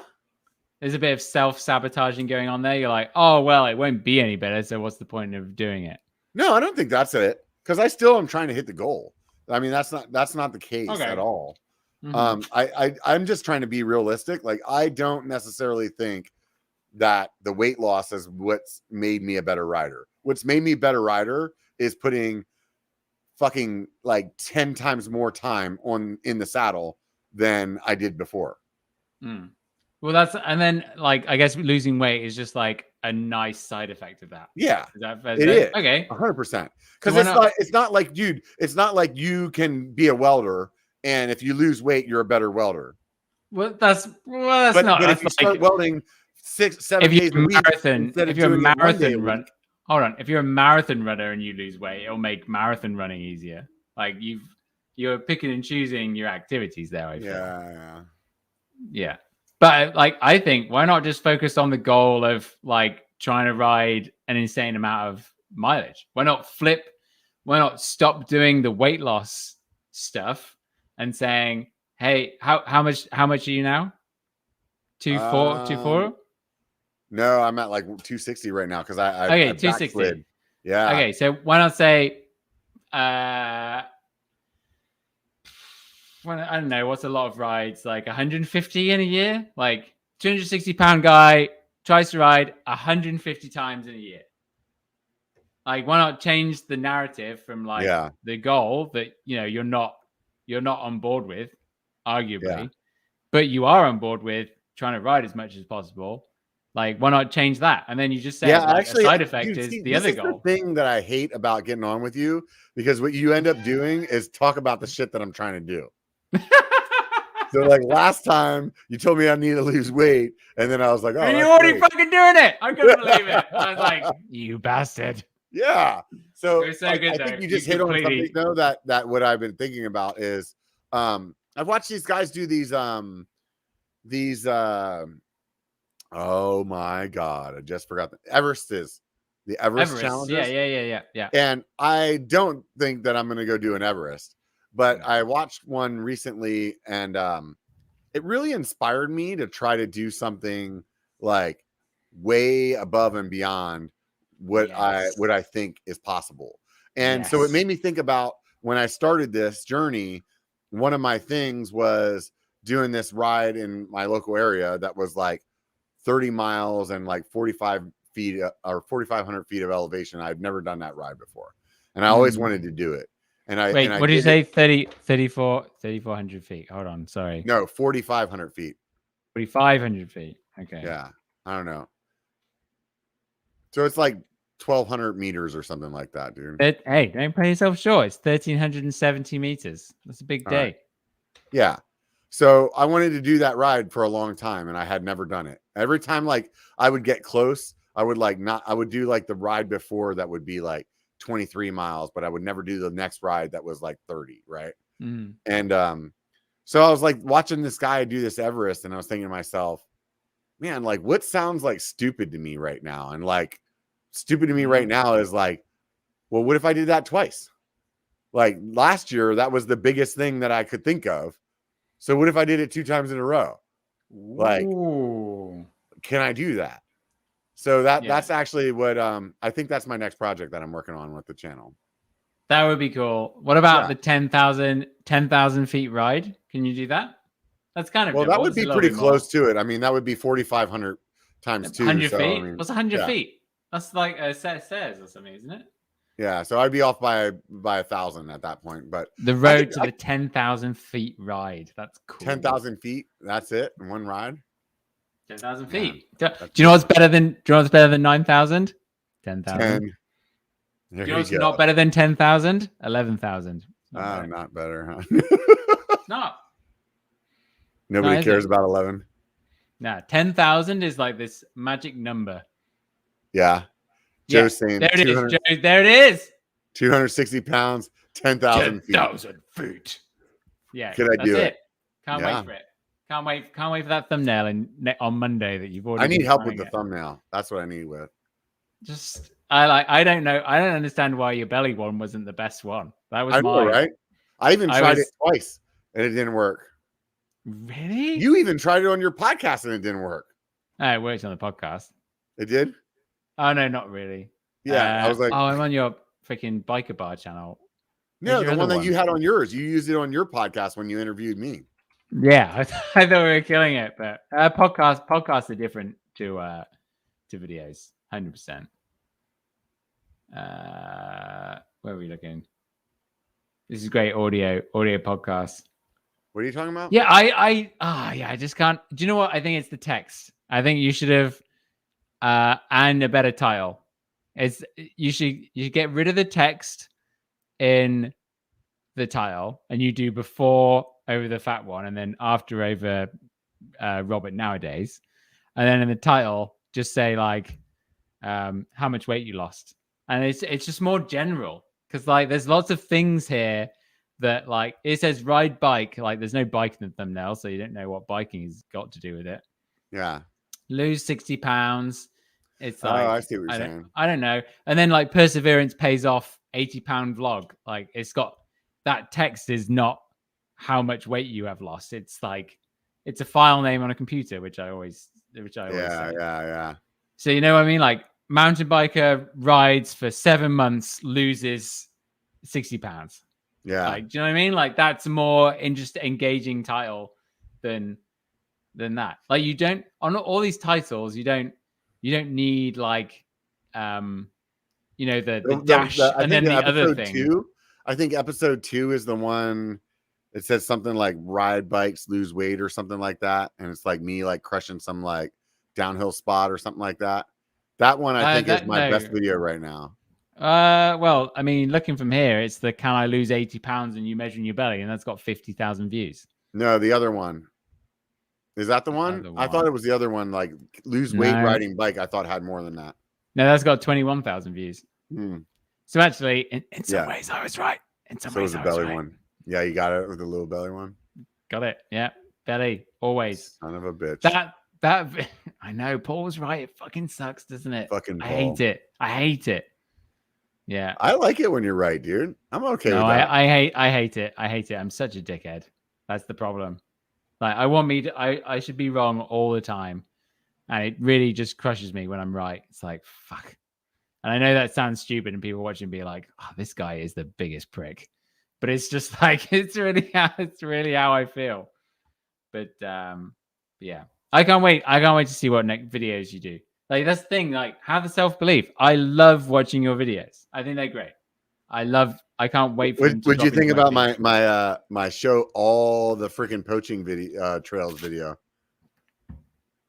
Didn't watch that. Can't remember that one. No. Son of a bitch. It's the last video on the channel. No, so you watch all my videos the 90-second video is your last video? No, video? I think it was after the 90-second one. Somewhere around there. You swallow that down. Young Robert. The 90-second one is the last video. Maybe it's the one right before that then. Yeah, kind of been that good a thumbnail. That's the problem. Yeah, I guess that's the problem. I thought it was a great thumbnail. It's like me in the middle of this big rock field, and it says, "This doesn't exist." I was like, "Come on!" Oh, do you know what? No, I take it back. I know what you're talking about. I think that the title was epic, man. I even did the little magnified mountain biker guy and like pull out or whatever you want to fucking call that thing. I don't know. Yeah, these trails are the problem is that like it's still like if I walk to the back of my garage, like he's walking to the back of his garage. If I'm in here and I looked at the thumbnail, like I can't tell you that it's about mountain biking. Yeah, that's why I tried to do that little blow up thing. It's not big enough. It's not a good enough picture. You almost want that to come into the bottom right hand side. Yeah. I don't know. It's tricky. Like it looks really cool. Like I've fallen into this trap before. You have a little bike in the thumbnail and you're like, oh, that's so nice, but it just doesn't work. And that's the unfortunate fact. Well, that's a good idea. Yeah, that's how it goes. The comment section over here is saying that I should strap all the weight that I lost to myself. Yes! And then go ride. Oh, who said that? That's such a good idea. Wait. Yeah. MN Runaways? Yeah, it's one of my friends actually. That's so good. It's so good. How much is it? How much have you lost? How much is it?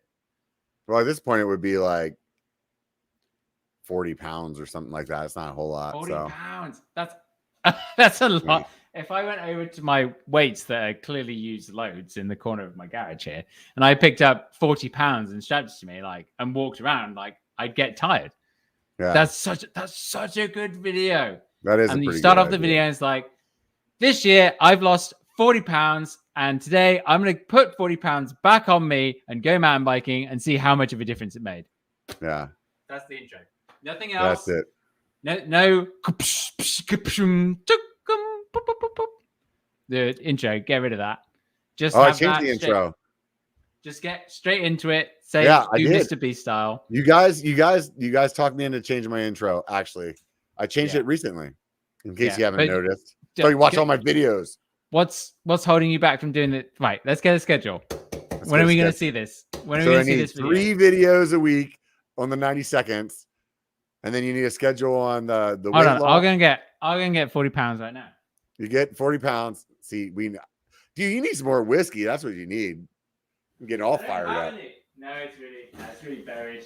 I was filming in here. It's all buried. Oh no, I got a little bit. Oh, see, that's all you got. Well, now you're out. Now you need more. There you go. I literally have nothing. I'm like that. You know, I'm 34 years old. I live by myself. I barely have any food. I'm that guy. Do you know what I mean? Yeah, I would be that same my thing, kitchen is a except mess. I would be 34 years old, live by myself. My recycling bin is full of empty beer cans, and at least I have beer in my fridge. I don't drink that much nowadays. That's the thing. Like there are some, like last week when we were filming for a week and it came to the end, I was like, I just want to go for a beer. I just want to go and get shit faced. Like, so let's go. Then I wake up the next day and but then I wake up the next day and it's like, weather's nice. You go and get 18 holes in. It's gonna be great. That was it, huh? That was the end of it. It doesn't last very long. But yeah, that's such a good video idea. Such a good video idea. Then you lose 50 pounds and you make out what you're saying. What the fuck are you saying, man? It's such a good idea. MN Runaways, fantastic stuff. That's great. Yeah, I'm gonna have to. And then you start the video like, I don't think it's made even that much difference. But today I want to find out. Here's 40 pounds. It's strapped onto me. Let's go mountain biking. And then you just. This is going to be the one. You think that's going to be the banger? That's going to be the one that I finally get to go viral with. Does losing weight make you a better mountain biker? And it's you going up a hill, put some sweat on you, just like, oh, like dying. Like that's the thumbnail. That sounds good. Yeah, that does sound perfect. Good. Tight. Write that down. Write that exactly. Yeah, you've got to have the handlebars in there. Like, it's got to be clear that there's biking. Like that's the other thing that I've really kind of caught on to, even though it seems so obvious. I feel like you're onto something, man. I think MN Runaways. What other ideas have they got? I don't know, man. They painted my bike. That turned out well. Yeah, but it's not relatable. Like not everyone has like that's I don't know what other ideas they have, man.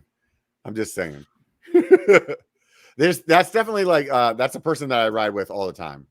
So beautiful. Hey, tap into that person all the time. They just volunteered to be my camera person. So, well, you just put the GoPro on. Just put GoPro on them. That's all you need. Just that's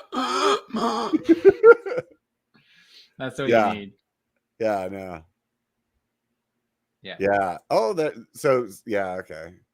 So, see, you're sucking me into the comments, dude. I don't do the comments. I usually just talk to the guests. That's the best thing about live streams, though. If you're going to do something live, it's about interacting with the people watching. Yeah, but this is about doing a podcast. This isn't about doing a live stream. Yeah, that's my show now. Yeah, apparently. Well, since it's your show, you go ahead and talk while I get another beer. Okay. Okay, ladies and gentlemen.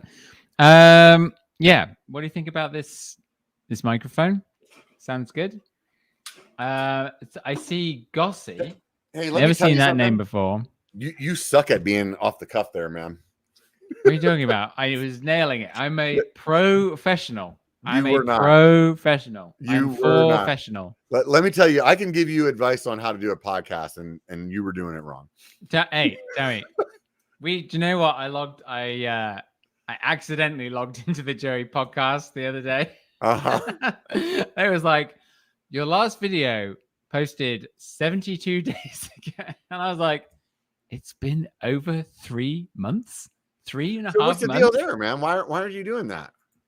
Well, you can ask the other two. That's a great question. Well, we recorded another one, and it was obviously top quality content. But Shane's video and audio did not record onto the platform that we were using. So it just never, it never came out. That was it. It just didn't work. But I mean, I would love to do more podcasts. I thought you guys did it live like this. You guys don't do it live like this? No, we don't live stream it. No, we edit it down. Just in case I say something that, you guys aren't as good at it as I am. That's right. That's probably true. How many listens do you get on your podcast? My podcast is normally, and I don't know, I don't know exactly on the per episode, but I'm usually getting around 5,000 downloads a month on my podcast. Oh, okay, per month. But what, like, per episode? Like, how many listens will an episode get? Probably like 1,500 or something like that. That's pretty good. That's pretty good. I don't even know what. The funny thing is, actually, this is something I was talking to the lady about earlier today. Is I'm now starting to run into people on the trail that don't know me from Biker. They know me from really. That's so really cool. Interesting. Isn't that cool? Yeah, it's really interesting though. It's like, because I feel like in my head, like the way that I wrap my head around it is like anybody that listens to the podcast is already a biker fan. You know what I mean? But not okay. So I mean, not to try and because I trump you here, but it looks like if I was going to take an average of our listens, it's like 2,000 a go. The last one, when I said introducing our new podcast, it's 2,900. But that's only because that's like the oldest. We haven't recorded for ages. And people will always, like, if they've seen another episode, they'll go and listen to the most recent one. Yeah, I think my highest one, because I was updating my my media kit the other day, and I think my highest one is like, I think it's like 1,800 views. It's like this one of the Seth Seth ones. Yeah. But see, this is the thing: is your podcast just a podcast? You don't put it on YouTube, right? No, we put it on YouTube as well. Yeah. So it's on YouTube. I say we put it on YouTube. No, we don't. We don't make them. Do you know? I think the problem is it's like it's. So you don't put it on YouTube. Do you do or you don't? No, we do. You do. Okay. I'm just joking that we do, but I do it. Yeah. Okay. I think the tricky thing is that, like, Shane and Joe have real lives with actual responsibilities. Yeah. And that kind of can get in the way of things. Like, Shane travels around, but it's such a good, like, when we did that first one, it's just like such a good, good chemistry. Yeah. I just don't want to ruin it. Like, I think podcasts, like, I listen to this golf podcast called the 4Play Podcast, and it's the same four guys.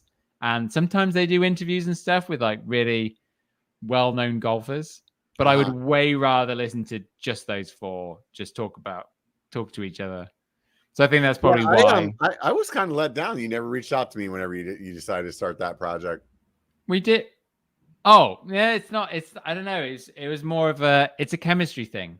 Do you know what I mean? Like, you don't have chemistry you want to do the longest podcast ever on my show, but you don't have any chemistry with me. Yeah, we've got 27 more minutes to go. I've already done the maths. Did you already look? Did you actually find out what my longest? Yeah, so I think was?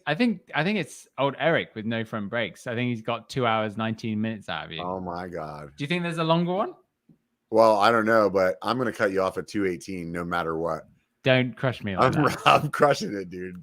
That's not fair. No, fair. I'm in control, so joke's on you, bitch. Unbelievable. Unbelievable. I mean, you better start laying out some more life advice, and maybe I'll be. Well, what do you want? What do you want? I can give life advice. I love giving life advice. Right, I can tell, man. So, what was that? No, go on. So, I mean, what do you think? You think the podcast is dead now that you don't have your original? Like, you lost Daily? Screw Josh. He's dead to me. Screw Josh. Oh, I wonder what Josh is doing right now. Like, not listening to this podcast, I can guarantee you that much. Hundo P. Like, I think his job just got very serious, and I think like he was like, I get more fulfillment out of this than doing anything else, so I'm just going to do this. I think that's what he was thinking. I think he got to 100,000 subscribers, and he was just like, yeah, this is fine. Like he has different priorities, right? You think that's what it is? Yeah, 100%. Yeah, I think Although, that he. do you know what? I remember. Josh was looking so slim when he came on your podcast, and you didn't talk about it at all. And I kept saying, speak about his weight loss. Ask him about his weight loss. Why is he so thin? Ask him about his weight loss. And you just didn't say anything. I think Josh and I had talked about it before, and we were both like kind of like at the same spot that we were the last time that we talked. So it wasn't like he lost more weight. Oh, really? He looked skinny though, didn't he? He looked like Josh to me, so I don't know. Oh, okay. Yeah. So he is incredibly good shape, as he proved when we did the EWS race and he finished third out of everyone. Yeah. He's quite the rider. He's a very good rider. Yeah, he's a very good rider. Whenever I met him in like the first time, I was actually like, he was like way better than I would have thought he was from watching his videos. Well, he played it down, didn't he? And I remember this annoyed Brian. Brian said this in one of his videos, but he didn't name Josh. But like Josh always tried to downplay his skill level so that he'd be more relatable to people that watch his videos. Oh yeah. Yeah. Maybe that's what I should start doing. Downplay my skill level. I thought that was what you were doing already. When we rode, I was like, "Fucking hell, this guy!" Downplay a little bit more, just maybe. put in a quick 360 mid trail. I was like, "Whoa, hold on!" Right? It's like, don't tell anyone. Don't delete that foot. I deleted the clip like you told me to. Oh my, that's hilarious. So, what are you looking forward to about Sedona? Oh, people, Shane more Shane than coming? anything. Oh yeah. So listen, I have a backup plan. If the road border isn't open, then I'm just gonna fly down to Shane and come across to Sedona with him. Do it like in 2 weeks and then fly home. The flights aren't that bad. It's like 450 Canadian to Grand Junction, which I thought would be a middle of nowhere airport situation. But so that's my backup. But really what I want to drive down and just like do what I wanted to do in the first place, which was drive down and have more of a chilled, relaxed time. Yeah. So that I could just go and, but not be rushed doing everything. Which is what I hate. Like I hate being rushed and like, oh, I've got to fit in all this fun. We've only got a week. Like I think it's terrible, which is kind of like why I do this now, right? It's so that I have more time to actually go and enjoy it. Yeah, I don't even know what I'm going to film this year. If I'm going to film anything, I don't have an idea. Maybe not. Maybe just fucking enjoy it. Get in everyone else's videos. Tell them to, subscribe to BiKER channel. Like, hey, I'm in this video. That's maybe what I should do, huh? That's it. I think that'd be great. Because I did a video when I was there in March too, and then like I feel like I know I'm more than likely going to go again in March, so I might just go down and have a good time. Yeah, like what? Like it depends what your priorities are in life, right? Yeah, like you got to think about that. Yeah. I'm not exactly sure. I'm sure I'll end up filming, and I'm sure it'll be something, but it'll be it'll be interesting. I think that like the video that I should make is hangover, because I'm like really afraid of heights. Have you ridden it before? No, I haven't. I'll come and help you make that video. Yeah. Like fucking old mate Joe. I mean, he didn't ride a lot of it, but he came and did it. I don't think the exposure is that because that's your thing, isn't it? Exposure. I remember I went and rode that trail. That's the thing with Highline. When I did Highline, what's that trail that's off the viewpoint that you rode with Lenoski? Oh, Brewers. I remember I went there and I was like, all I was thinking was you going like, I don't like the exposure. Yeah. That's funny. I rode that last year and it didn't bother me at all. It's not that exposed, really. No, it's not. No, and that's honestly, it's probably what Hangover's like, as I recall. Yeah, it's not that exposed. I mean, there's that bit at the end. There's the steep rock roll bit. Yeah, that thing doesn't scare me at all. It should. It's pretty. No, it's pretty legit. That doesn't scare me at all. It scared me. I remember I didn't ride it all. But if I got on this bike this year, This bike. Yeah, and I was worried about doing Highline, and the first time that I did Highline, I was like, this trail doesn't bother me at all either. Yeah, that's chill. Highline is very chill compared to the other one, for sure. To Hangover. So you'll go up there and do Hangover with me? Yeah, I'll come and help you. Yeah, no worries. Maybe I don't want your help. Easy day. Classic self-sabotage. There it is, in all its glory. I don't even want to do it. I mean, what enjoyment would I even get about riding this trail? Right. Go up there. Isn't that the one that you almost fell on the cactus that like impaled you or something? No, that was actually hogs. Hogs. The tree stump. Yeah. Robert, like sincerely, like serious time now. I really thought as I was falling to the ground that I was about to have to go into intensive care. Yeah. Because that's a shitty feeling, man. It was just like this. It was just like the smallest thing. I've ridden that trail a bunch before, and I remember just coming round the corner, and I was like, I've gone too inside, and then when your wheel just suddenly stops, and you're like, why is my wheel just suddenly stopped? Right. And that happened, and I looked down to my right, and I saw that tree stump, and I was like, I'm clipped in, I'm falling into this, and I went, fuck. Yeah. And then I think literally the last minute I like pushed myself away. And I don't know, you probably wouldn't have ever seen the picture, but it like cut straight across here. I think you had that in the video or something. I remember seeing that. It was Shane's video. But I don't think saw it in some video. Or you shared it on Slack or something like that. I saw that picture. Yeah, maybe. But it was like hair didn't grow on there for ages. Like for 4 months, hair didn't grow back. I don't think hair grows on your chest anyway, dude. I'm a pretty hairy chap.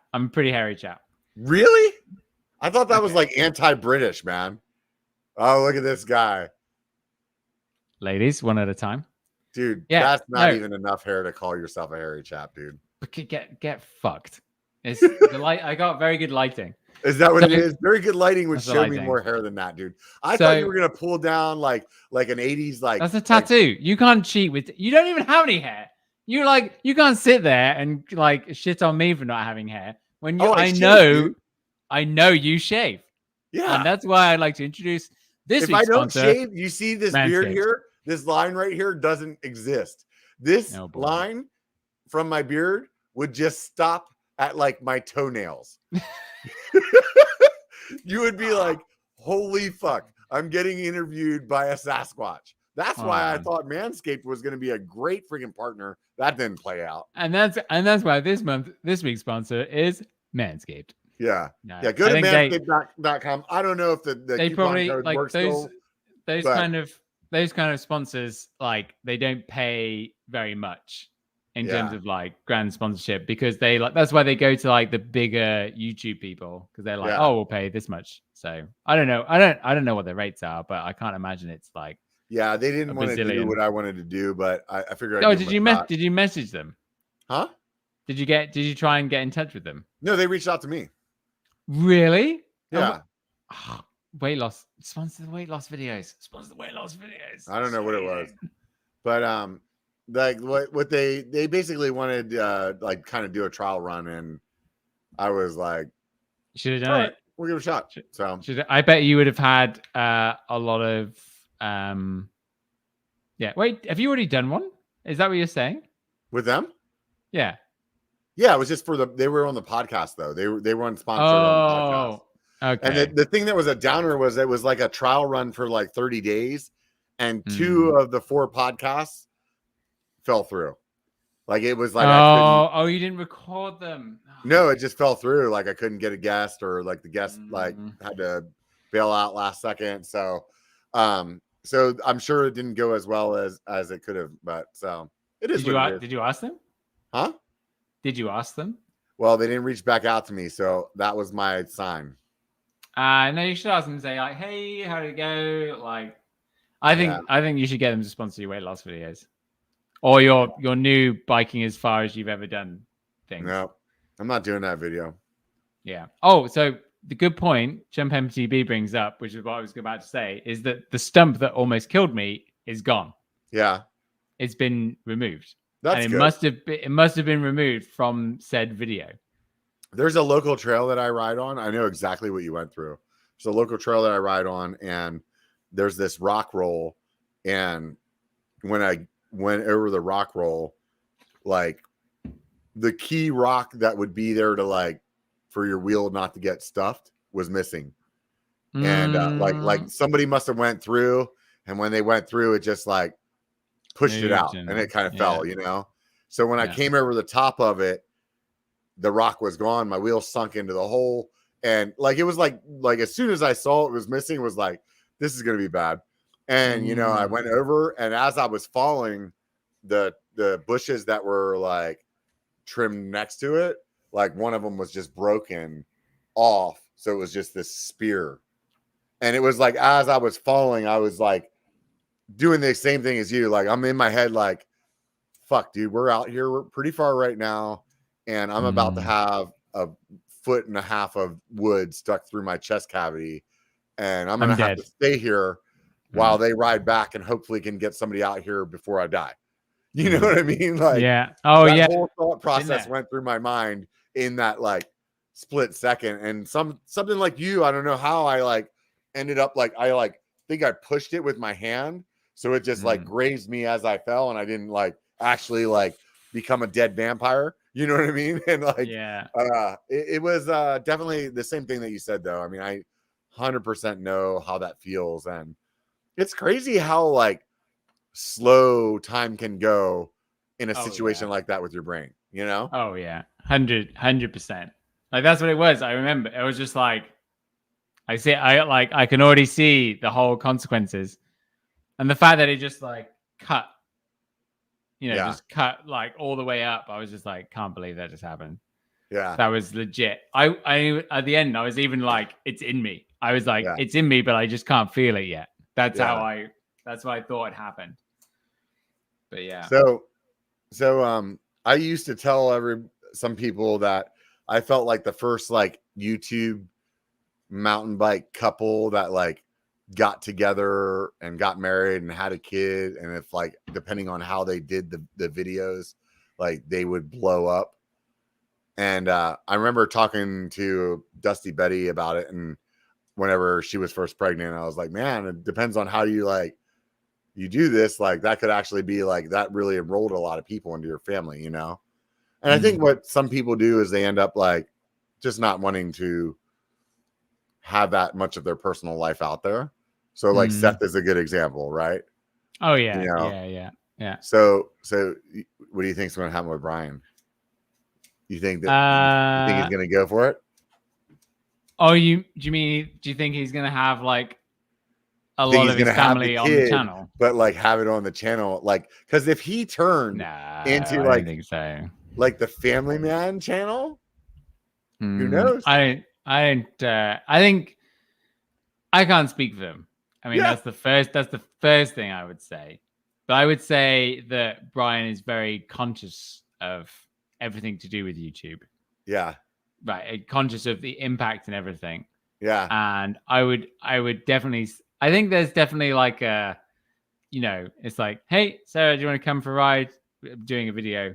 And perhaps she's like, oh yeah, sure. No worries. Like, whatever. Yeah. Come on. It's very casual. Like when you look at some of that, funny enough, we were just talking about this today. Oh wait, I got me and my buddy in the car. Wait, no, you didn't. You better not have. You didn't, did you? Yeah, no, we're offline, dude. No, it says live in the top corner. I can still see it. SOB. Sorry. Okay, so back to your thought. So I was talking to my buddy about like whole family channels and everything. And it's like, he said to me like, okay, like if you had a family, would you like do a family channel? So it's quite funny that you asking me pretty much the same question. And it's like, it came up because we were driving home from the golf course and we saw this mother with her daughter. They pulled over on the road and they jumped over because these leaves were like a cool color. And I was like, they're doing like a phone photo shoot right now. Yeah, like an Instagram thing. That's crazy. Like, it's just, imagine, and it literally, like, it wasn't a very wide road. She'd literally just gone, oh, we're doing phones, man, pull over. And it's just nuts. And I don't think, I think Brian. I don't think Brian would ever do that. That would be my opinion of the situation. I think he'd just be like, because I mean, the argument. I think this is what Seth says is like his daughter. Yeah, daughter. His daughter like can't make the decision if she wants to be on the videos. Right. So it's not Seth's place to make that decision for her. Yeah. And I think Casey Neistat's done that as well with one of his kids. Yeah. And I think that's the right way of doing it. And I would not be surprised if Brian does the same thing. Yeah. And he's just like everybody when I had him on was like really involved with whether or not I would ask him if they were going to have kids and when. Oh, it's like people have been involved with Brian's personal life for a very long time. Like the date funds. I just didn't feel like it was the place to ask. Honestly, I just didn't. You made the right decision there for sure. Yeah, it's like it's just not like this is a man biking channel. It's not a freaking single guy dating channel. Do you know what I mean? Yeah, yeah. Like I was talking about man biking, but people get invested in what you're doing, and they build that personal attachment to you. Yeah. Sometimes that can go wrong, for sure. Yeah. But it's just like, at the end of the day, like they make videos and you watch them at home. Like the creator has no personal connection with the viewer, like actually in the real world. Like they might engage with them through their videos, and the person watching might think, oh, this really speaks to me. But like in the real world of things that actually go on, there's no actual connection there. Do you know what I mean? Yeah. And it's about, maybe some people find that kind of, part of reality struggle. They can't comprehend that. And that's where things. Yeah, I think the weirdest part about doing YouTube is that when somebody meets you, they know you and you don't know them. Yeah, it happens. It happens a lot. And I almost want to tell people and start putting my videos like, hey, if you see me on the trail, I'm probably having a bad time. I'm probably super stressed. Like, I'm probably not the person that you think I'm going to be when you meet me. I'm the person that they think I'm going to be every time. I guarantee it. Oh, 100%. But like if like two good pals and another guy I know bumped into me and Scott on the trail. And at the time we were trying to film like a gear shift. Okay. And it was super stressful because Scott had to, I got to remember the mics here. Scott had to like run alongside me with the camera at the same time that I was shifting, and it had to be framed just so. Right. Okay. Scott was getting so stressed that he couldn't get it right. He was about to throw his $60,000 camera into the woods. That's what he said. Right. He was like, I fucking hate this. I'm going to throw this thing. And then these three guys just come down the trail. They're just on a ride, having a good time. Like, they're not at work. And they're like, oh, hey, how's it going? And you could see that they like stopped and got into that kind of time for a chat. They got comfortable. Yeah. Let's get comfortable. And I was like, guys, it's really great to see you, but we cannot talk right now. We're filming. Like, go. Basically, that's what I was saying. I was saying, fuck off. Yeah, I'm pretty sure you probably said pretty close to that. And they were pretty forward. And you could tell that they were like, oh, okay. And it's just like, I had to message them afterwards, like, look, guys, like you came at just about the worst time. And I was going to say, like, imagine if you were at work and you were doing your thing and I just walked in and went, hey, what's going on? Let's talk. Like, that would fucking piss you off. And that's kind of, but it's hard because they're like, oh, but we're mountain biking and you have a bike. Like, that's not my doing the same thing. Yeah. I'm 100% okay with just dropping whatever I'm doing. But it's like, it's just. But that's why I have 14,000 subscribers and not 100 or whatever you have. Yeah, if you were suddenly on like a deadline and you had budget and you had to make something, it's a different. Oh, wait a minute. So it's about money for you. Let's talk about this. It's because it's stress when you have it and you're doing it. If I called you up during your work day and I was like, hey, Robert, I just wanted to call, check in, see how you are. This is probably going to be like a 45-minute chat. I know it's 9 a.m. on a Wednesday, but I need you to listen to me. Like, you want to know how that would play out? Yeah, no, it would not play out very well, would it? I think you're wrong. I'd be like, oh, I actually don't have to do my job right now. I'm in. But I think that's the thing. It's like, people bump into me and they're like, "Hey, great, hope you're having a good day," and I'm just like, I've been sat here for 20 minutes waiting for the clouds just to come over, like just in that perfect way. And I need to film this now because the clouds might go. And you're here talking to me. And I've been sat here for half an hour. These things that you say to me like this, like tells me that I actually don't want or have what's inside of me to be a successful YouTuber. Of course, because I am not going to stand around and wait for some fucking clouds, dude. I'd be like, I'd stand there and be like, fuck you, God. Fuck you. I don't even give a fuck. And now that's what's making it in the cut. Yeah. I'm making something very different. And that's the thing. Like you told me to turn my computer off and on again. I closed the browser and opened it back up again. Yeah, I'm like, I knew you lied to me. I was like, this motherfucker. I know how this goes. That's why they always ask you when you call. And you're like, hey, what do I need to do? And they're like, hey, have you turned it off and on again? And you're like, yeah, I did. And then what do they usually do? First thing, restart it because they know everybody's fucking lying. Man. Are you happy now? Is 225 good enough for you? Can I go inside and eat dinner now? Oh, do you actually have somewhere to? Do you actually have somewhere to be? Like, sincerely, I'm gonna be at my house. Like, I gotta check. How long was Eric's? No, I feel. Do you know what? The one you did with Eric was really good. No front brakes. BCPOV.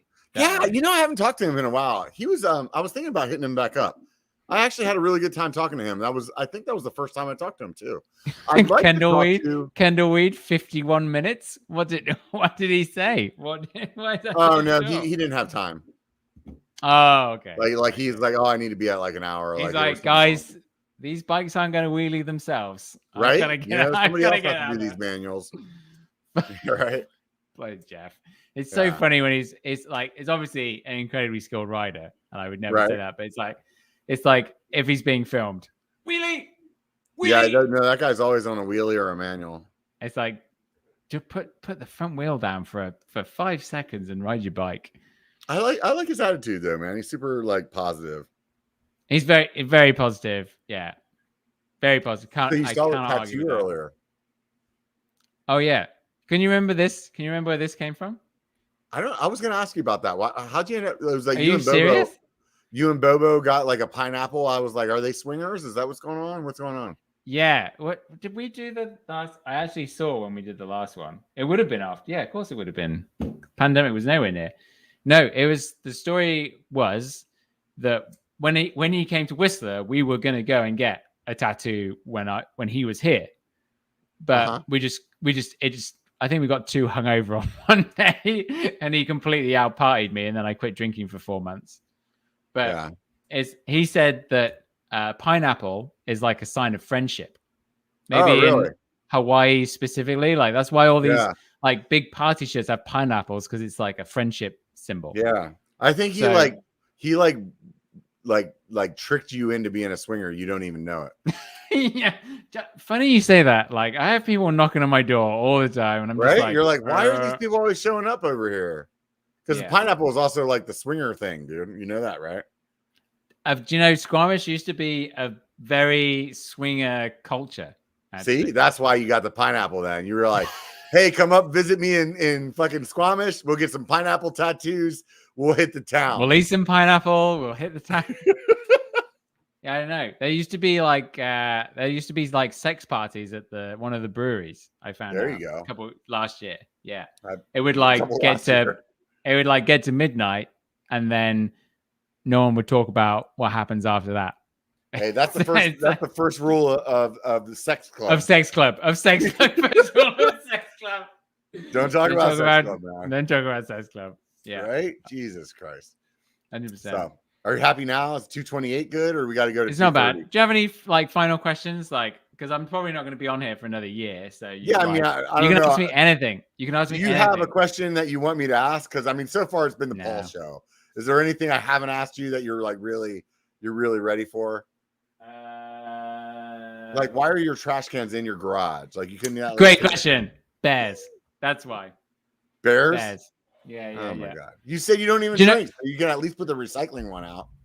No, you can't. It's against the rules because you can't do that. Oh, that's some Canadian shit. Can't even put your trash cans out.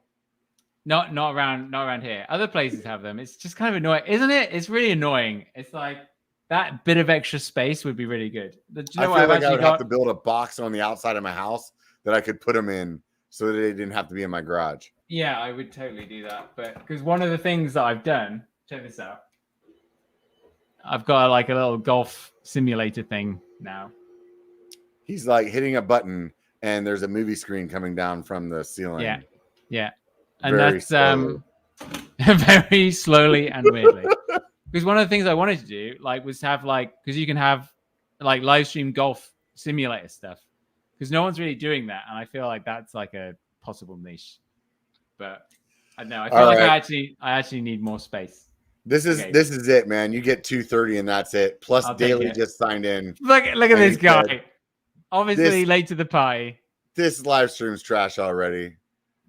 He missed the 10 minutes ago when we were talking shit about him. He'll have to watch the whole thing. We were both talking shit about him. I think we were. Okay. Anyways, Robert, thank you. It's always a pleasure. Never a chore. Yeah, it was super fun. Tell me your favorite YouTube channel to watch right now. Oh, that's such a good question. It would probably be a golf one, but I go and watch that. Nah, it's not even that good. I would honestly say the Drew Gooden end of an era video is probably the best video I've seen for a while. What is it about? I sent it to you. It's about 24 minutes long, but it's about the generations of YouTube and what content is doing well right now and what's being successful. It's really well made. Right on, man. Hey, dude, I super appreciate you taking the time to sit down and hang out with me, man. It's always fun chatting with you. Everybody out there, thanks for tuning in. If you guys haven't hit the thumbs up button and you're watching this on YouTube, hit that thumbs up button. If you actually want to see more of this, hit the subscribe button. Some of you actually know me from the Biker Bar podcast, but don't know the Biker channel. And in the show more, maybe, I don't know. Just search Biker. I guarantee you. Go over to that channel. Give me a subscribe over there. That would be fun too. Check this out. I told you guys earlier, even though Paul doesn't understand why I want to be supported by Patreon because he has all these sponsors and sending him bikes and this and that. He's a big guy on campus. It's a big cross to bear. Put it that way. Yeah. But what I would rather do is have you guys on Patreon supporting me so I can do whatever I want. Like tell Paul to go screw himself with all his sponsors and vans and money and YouTube life. On a sudden, it sounds like he's doing it right. Sing. I cry by myself every night, so don't worry. I imagine it. But listen. If you guys actually, you buy a beer at the bar, you give the bartender $1. Do that for me. That would be great. Swing by Patreon, give me $1. Cost you $12 a year. Listen to the podcast all year long. I don't feel like that's a big price to pay. Or you could do something a little bit more. That's up to you. I totally understand if you don't want to. But if you want something for free, swing by my Instagram or my Facebook and give me a follow over there, because then next week when I go to Sea Otter, I can be like, look, I got 4,000 people on Instagram, or maybe I could actually hit 1,000 on Facebook. It's been like next to impossible to do that. If you're on Facebook and you already follow me on Instagram, just follow me on Facebook too. And then turn off the ad or the pop-ups or something. Because honestly, I just need to hit 1,000 over there. That's all I'm trying to do. It's all that really matters to me right now. I want you guys to remember one thing though, before you wrap this up. It only takes a bike to be a biker. Get out and be one.